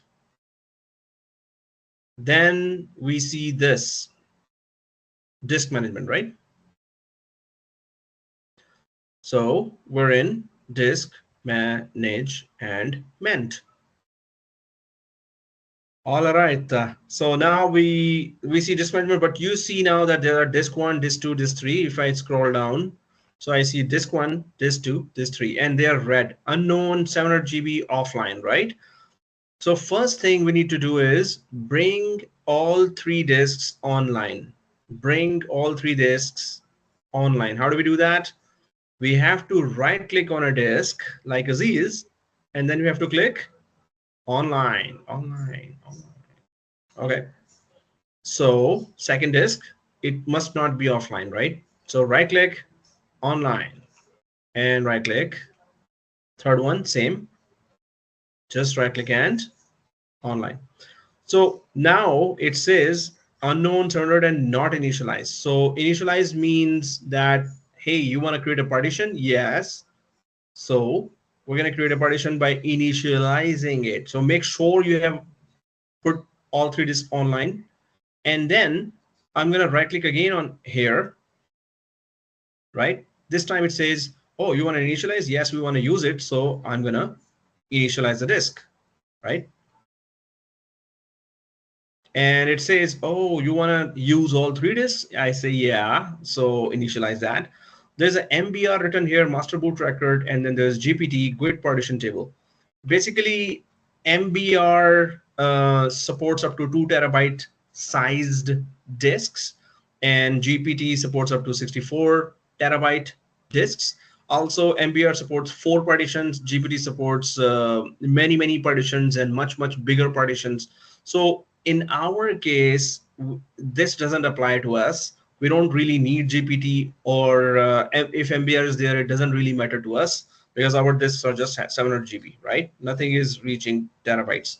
So no changes on this. It's MBR, it's okay. If GPT, it's okay.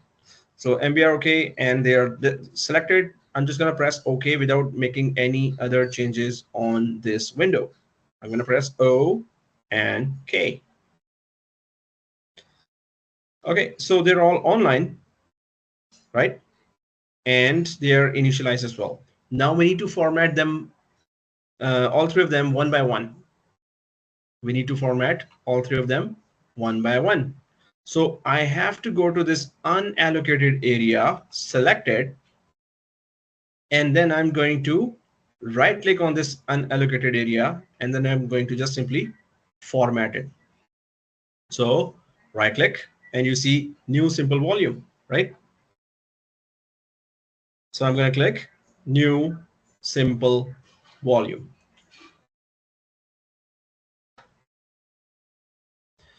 And this wizard comes. So this simply formats the disk, which makes it usable for us, and it formats it in NTFS file system, which is okay. Next.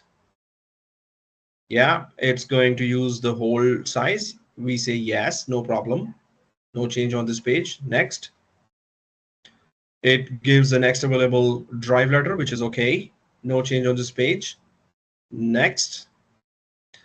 And it just says I'm going to perform a quick format, which is okay. No change on this page, other than. So we can just put the naming as lon01. Suppose you click next, finish. It's also okay. You can always name it later as well, the volume label, right? So lon01, that's the only change on this page. And I'm going to click next and finito, right? Next and finito.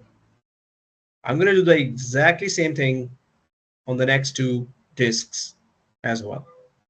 So select this, right click this, new simple volume, and then it's next until you reach the volume label. You change the label to lon02. So next, yep, no change here. Next, yes, the next available drive letter. Next, and it's gonna be lon02. No other change, right? Next, finito. And then we go for the next third one. We exactly do the same thing. New simple volume. Next, right? Next available letter G. Next 103. And finito. Okay. So once it is, what? There's not enough disk space available on the disk to complete this operation. You are kidding me. Yes, I got the same error. 700 GB. What? I think I just faced the same thing, but when I do it again, it works.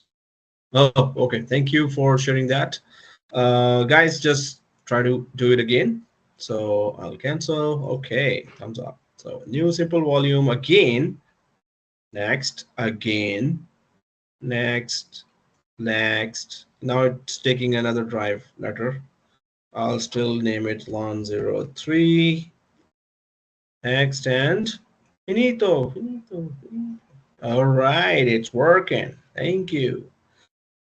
Thank you for sharing that. Okay, so once these three disks are formatted with NTFS file system, now you see here the yellow folders. There's something popped up here. Just, we can just cancel it because we already formatted it. We don't need to format again. So just go to one, cancel, second, cancel, third, cancel, right? First, cancel, second, cancel, third, cancel. Okay, we still need to go to the yellow folder because we need to see the three disks there as well. So I'm going to go to and it should look like this: lon01, 2, and 3, right? Drive letter, maybe it's G drive for you, which is okay. I mean, for us, it's H, for you is G, it's okay. Yep, Samuel? Yeah, for the disk history, it will not let me format the disk. It's not letting you? Yeah, all Okay. this new simple volume, all of them are disabled. I don't have the access. Not allowed access. Yeah, all of them are disabled. Like I Is it? managed to do the first two disks, disk 1 and disk 2. Okay. The disk 3 will not let me. Okay, can you share a screen or shall I go to your machine? Which one is faster? Whichever you want. Do you want me to share my screen? Yeah, if it is faster, you can share your screen and I can tell you what to do. Okay.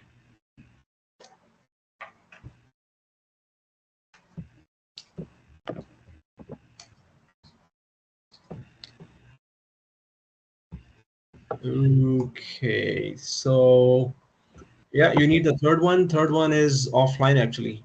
Oh, where is it? Yeah, this one. Yeah, click that and then go to the left side of disk 3 where it says offline. Right click the offline. No, not offline. Right click, make it online. Right click again. No, on the not initialized written. Right click here. Initialize disk. Yeah. Okay. And then go to unallocated and right click and just format it like others. Okay. Yeah, the next finish. Okay, I'll share my screen now. Yeah, Dua. So here, guys, you see my screen? Yes. Okay, thank you for the reply. And I'm gonna go for, okay, cool, thumbs up. Now, here, go to the yellow folder and yes, you should be seeing on 1, 2, 3. If you see that, that is good. We need to now install a feature called iSCSI inside Windows. So this iSCSI feature here will help us convert these disks to iSCSI disks. After that, you will be able to share these disks over the network to any machine. One more thing is that there's a terminology that will be used in iSCSI, and that will be initiator,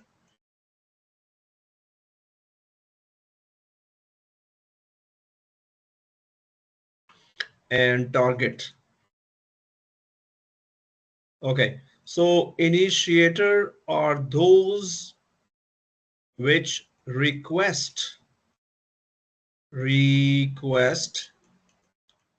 storage, request disk, and target are those or that machine that offer storage, right?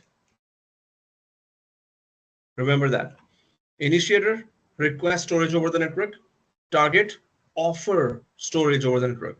Can anyone quickly tell me which machine or machines here are target and which machine or machine here are initiators?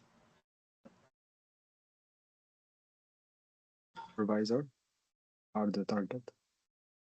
And Initiator is the Windows machines with disk. anyone agrees or disagrees? Maybe the opposite. Actually, the opposite. Target is the Windows machine. It's the opposite, yeah.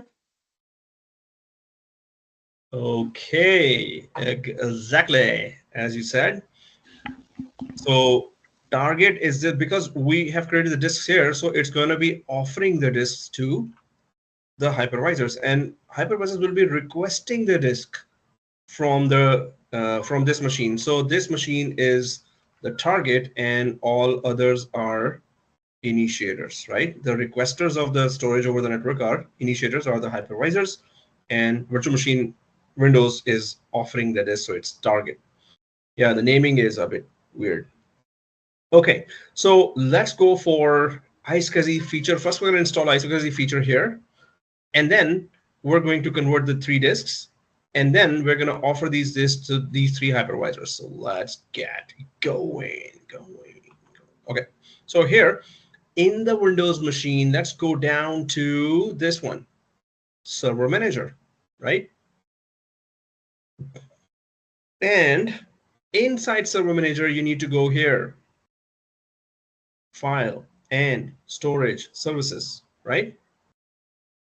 So once you click Server Manager and then you click the last one on the left, File and Storage Services, then you see the second last here called iSCSI.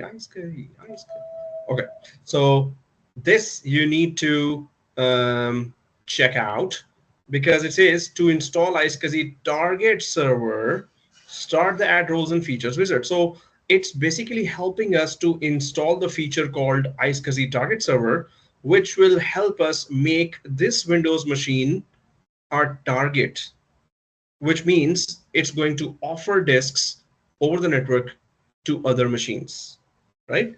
So let's click this to install iSCSI target server now. It's going to help us install the iSCSI feature. So once we click that, you can see that it moves all three options. It goes through all three options and it stops at fourth option. Here it just enables us and opens all the lines, and it selects what we really need, iSCSI target server. So we need this feature to be installed. It is selected already for us. We just need to click next. If there are any questions, you can just come on the mic. Okay, it's just next finish, right? Yes, sorry, Amir. Do we have to use the shared storage? Do we always have to go through an operating system like No. Windows, or can't we go directly connect to the storage? Well, on a Windows operating system or on a Linux operating system, if we are configuring software SAN, then we have to properly install all the features that help us create a software SAN. But if it was a hardware SAN, it's much easier to connect to that. Although it also has a process, it has its own web interface where you configure the whole thing. But yes, you have to install a feature on an operating system like Linux or Windows for the software SCSI to really work. Okay. And one more thing. Now the Windows machine is outside the director, the virtual. You mentioned before that in an real environment, even the Windows machine should be within the director. Is that right? Well, if we are comparing with real environment, so here, yes, all four machines have to be in the vCloud because that's what the environment they have given us. But in a production environment, Windows machine, first of all, in production environment or real environment, we will not have software SAN. We will have some kind of hardware SAN, which will be in a separate network accessible to this. And Windows machine, any Windows machine or Linux machine or hypervisor would be just virtual machines. Hypervisor would be directly on hardware, but yeah, any Windows machine will be a virtual machine. But software SAN will not be there in a real environment. It will be, it's just here as an example, we're doing that. Okay, all right, thank you. Okay, guys, so here, yeah, if this is selected, just next finish, right? So next, no change anywhere, and just simply install. Next, install. That's it. So once it is installed, then we can one by one convert each disk into a iSCSI disk. And so if I go to the diagram here, we're about to convert this machine, or we're about to configure this machine as a target machine. Target for who? Target for those who want to request storage. So requesters or initiators need to know where's the target, which means who's going to give us the disks over the network. So for these requesters, we are creating a target. Hey, this machine is the target. From this target, you can request this. And suppose we give right now 3 disks. It's not suppose, we are giving 3 disks. But later, you want more disks, so you can keep on adding like 4, 10, 15, 20 disks as well. and add it to this target, and automatically all those new disks will be available to all these hypervisors as well. For now, we're just providing over the network through this target just 3 disks to these requesters or initiators or hypervisors, right? O and K. So in my case, it is installed, and I'm going to click close. And now that line changed. So it says, hey, you want to create an iSCSI virtual disk? Exactly, we want to. So we're going to convert those 3 disks that we just added now to iSCSI virtual disks. And we're going to be offering these 3 disks over the network to the 3 hypervisors. So let's click this link now. And you can see that the 3 disks are showing here. Actually, total 4 disks are showing there. So first, we're going to start with C drive, right? Everyone agrees with that?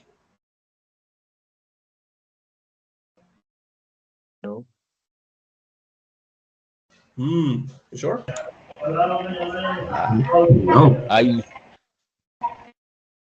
C drive, right? Yeah. Can you go please one step back? How you bring this window? Sure. Cancel here. You have to click here. Here. And then here. Okay, so yeah, we cannot select C. We have to select E, F, or H. C has our operating system. Obviously, we cannot touch that C drive. So let's select E, right? So once you select the E drive, the new ones only, then we click next. Okay, here it says, hey, you want to give a name to this? Remember that we gave name LAN 01, LAN 02, LAN 03. So we can give those 3 disks simultaneously the same names. So LAN 01, yeah. Sorry, Amir, I only see the C drive. I can't see the 3 new hard disks. Why? Cancel. Hey, where do you create the 3 disks? You can share your screen quickly if possible, or you want me to connect? Yeah, 1 second. Okay. And were they fully formatted? Do you see them in the yellow folder? I do see them in the yellow folder. Yeah. Oh, then they must be here. 1 second. Sorry.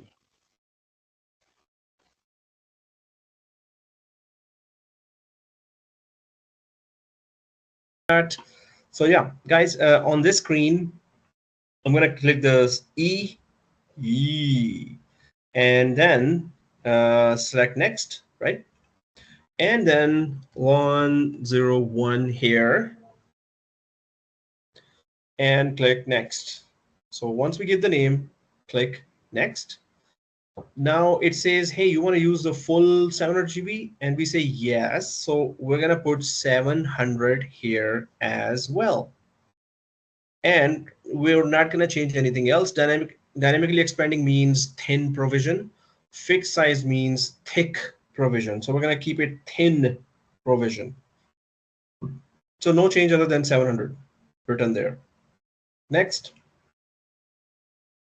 Okay, so it says, hey, you want to create a new iSCSI target? Yeah, we haven't created a target. You have to name this target, and this target is offering the 3 disks over the network to the initiators, right? So yes, so no change on this page, and click next. On this page, you have to give a name to the target who is offering the 3 disks.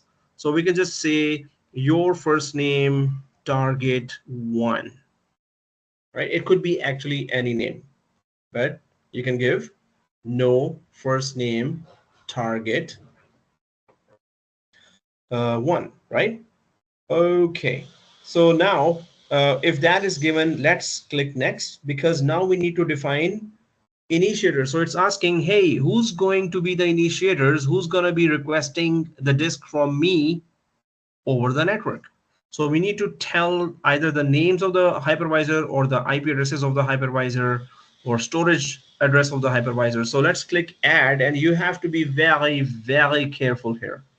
Add, and see this, we need to go down to IP address.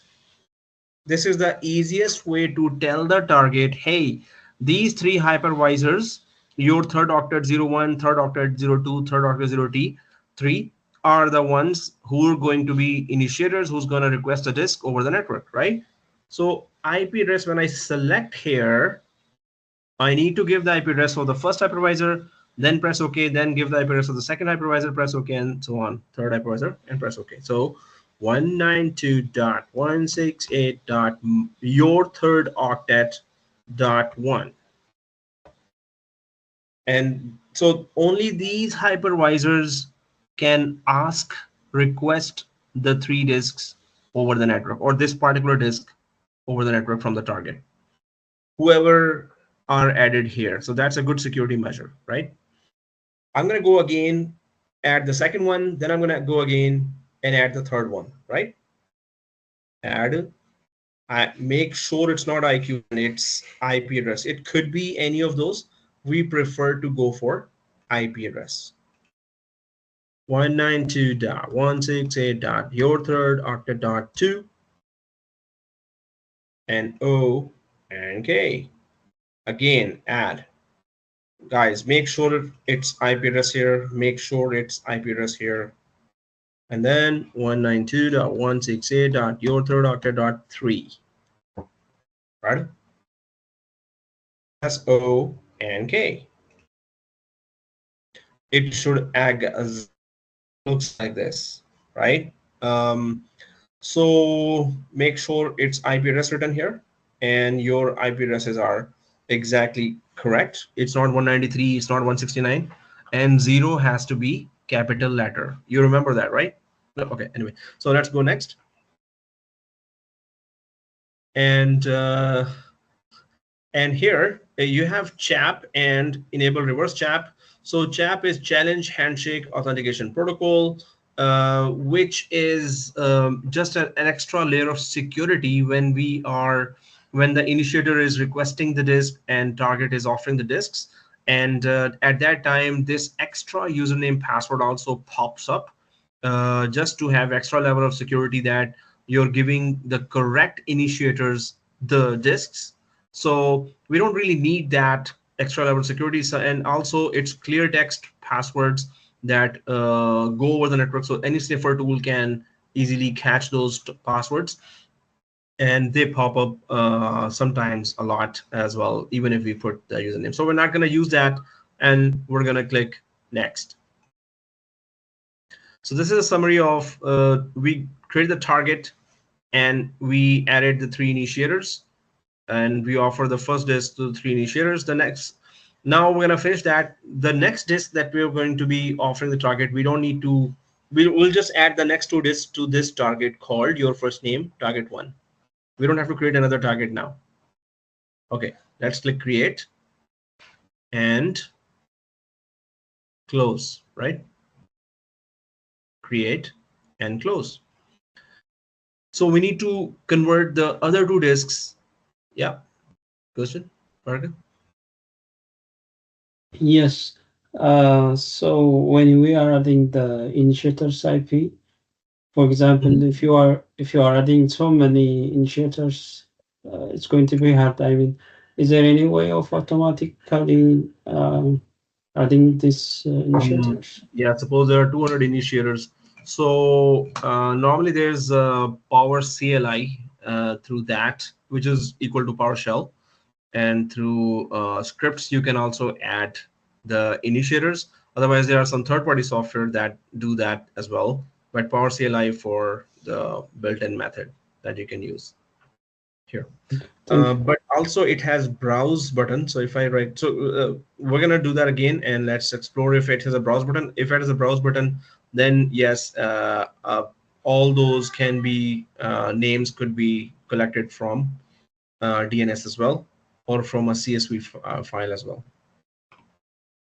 Okay, so guys, right click here in the white area, anywhere here, and again, new iSCSI virtual disk, right?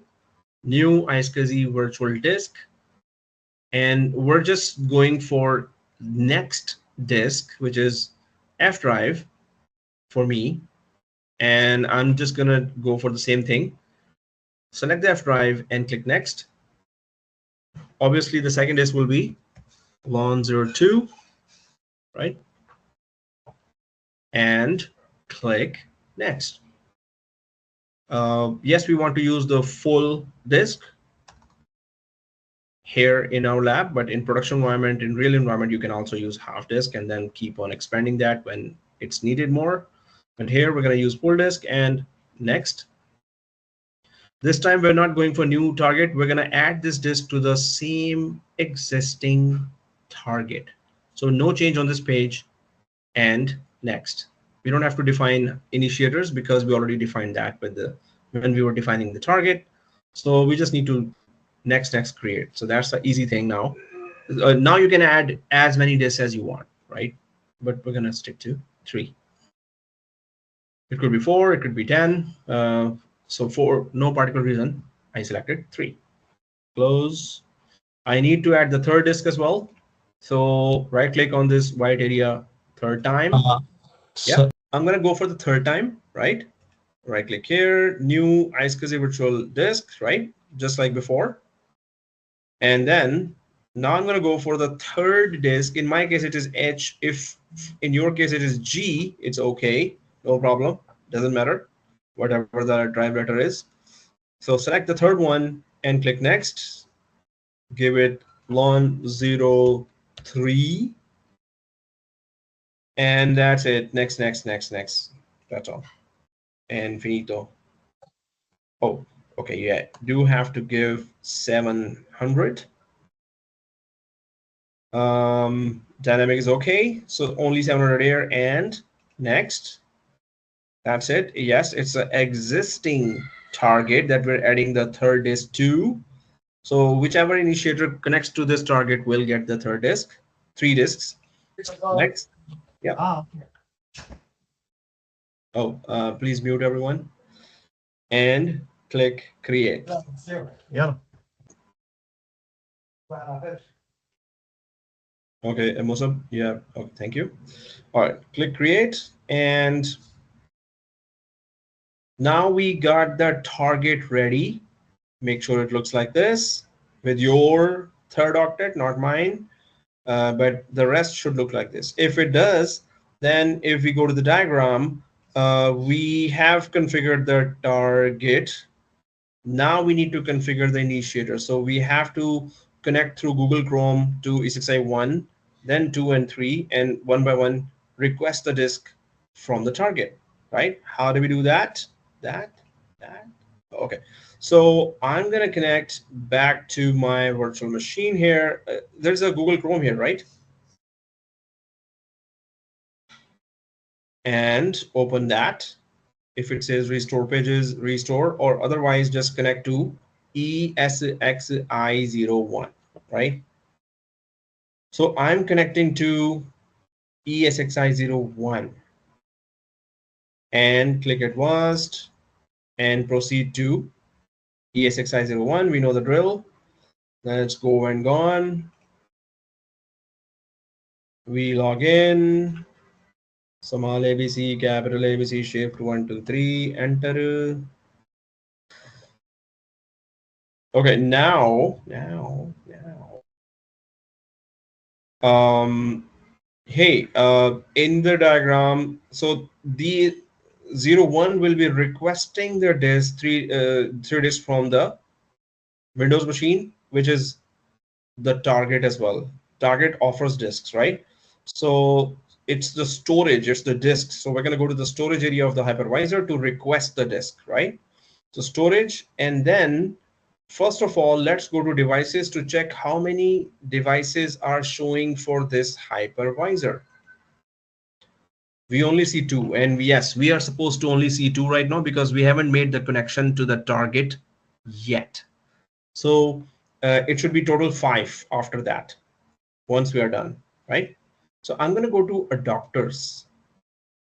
So these, and it says in the adapters, software, iSCSI, right?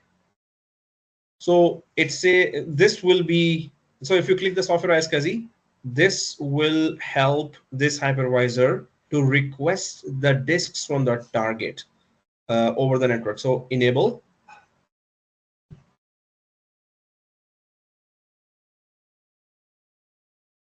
And once you enable, there's a big. Sorry, sir. Yeah.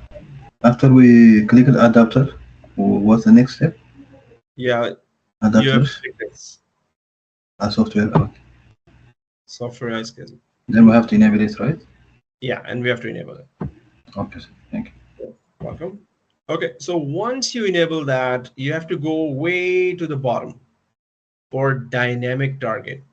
So static target means that if you have more than one target, and you can create more than one target in a machine as well. So I've created just one target with 3 disks, right? You can create target 2 as well, and that may have suppose 20 disks, right? And you even can create target 3 and it will have suppose 100 disks. So suppose some hypervisors want more disks, so you can configure those hypervisors to connect to target 2, suppose. So 20 disks they will get. And some hypervisors need even more storage, so they can connect to target 3 and it has 100 disks, right? So we can have more than one target as well if we want, but we created one. So one, it will search automatically, dynamically. Static means you need to search, you need to select from multiple targets which target you want, right? So I'm going to click add dynamic target. Let's click that and see this. There's address. So it says, hey, where's your target? What is the IP address of your target? Anyone knows the IP address of the target here? Anyone knows the IP address of the target? Is it 1 or 2 or 3? 10. The last octet 10. 10. The Windows Server IP address 10. So it's 10, exactly as you said. So your third octet 10, your third octet 10, right? So so this is our for initial, this is a target. That's all we need to put here and save configuration. And we need to do that on the other 2 hypervisors as well. But before that, you need to confirm if you see 5 disks instead of 3 disks. And you might not see that right away. You have to rescan here, refresh here, and then you will see that. So I'm going to rescan. I'm going to refresh. You can see that there's a VMH BA65 showing there. And then there is also already, I think, seeing 5 disks. So I'm just going to click devices here. I don't see 5 disks here. I just see the local 2. So I'm just going to refresh. And there you go. 3 more added. Yay. Okay. So yeah, this exactly. So this means that initiator got the 3 more disks from the target, right? We need to log into E6i2 and do the exact same steps in E6i3 and do the exact same steps. So I'm going to log into E6i2, right? And I need to actually give the link of the previous class video and this class video tomorrow. Hey, nobody reminded me about the previous class video in the chat, so I forgot. I should remember. Okay. I need to go to the second and do exactly the same steps as I did in ESXi1. So this is the initiator number 2. I'm going to go to the storage. Obviously, there should be 2 devices here. Yes, obviously, because we never made the connection. Now we're going to make the connection. Initiator will request the disks from the target. So I'm going to go to adapters.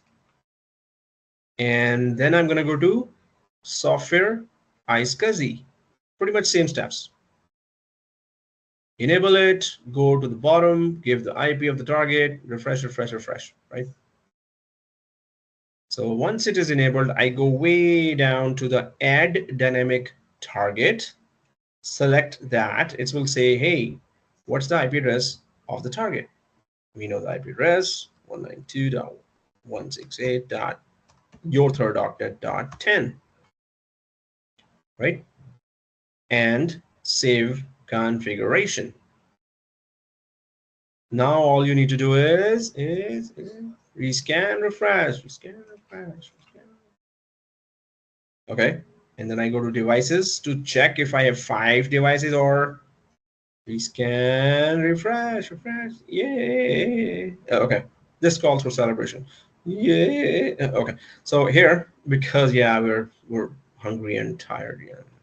Okay, go over the third one, root, and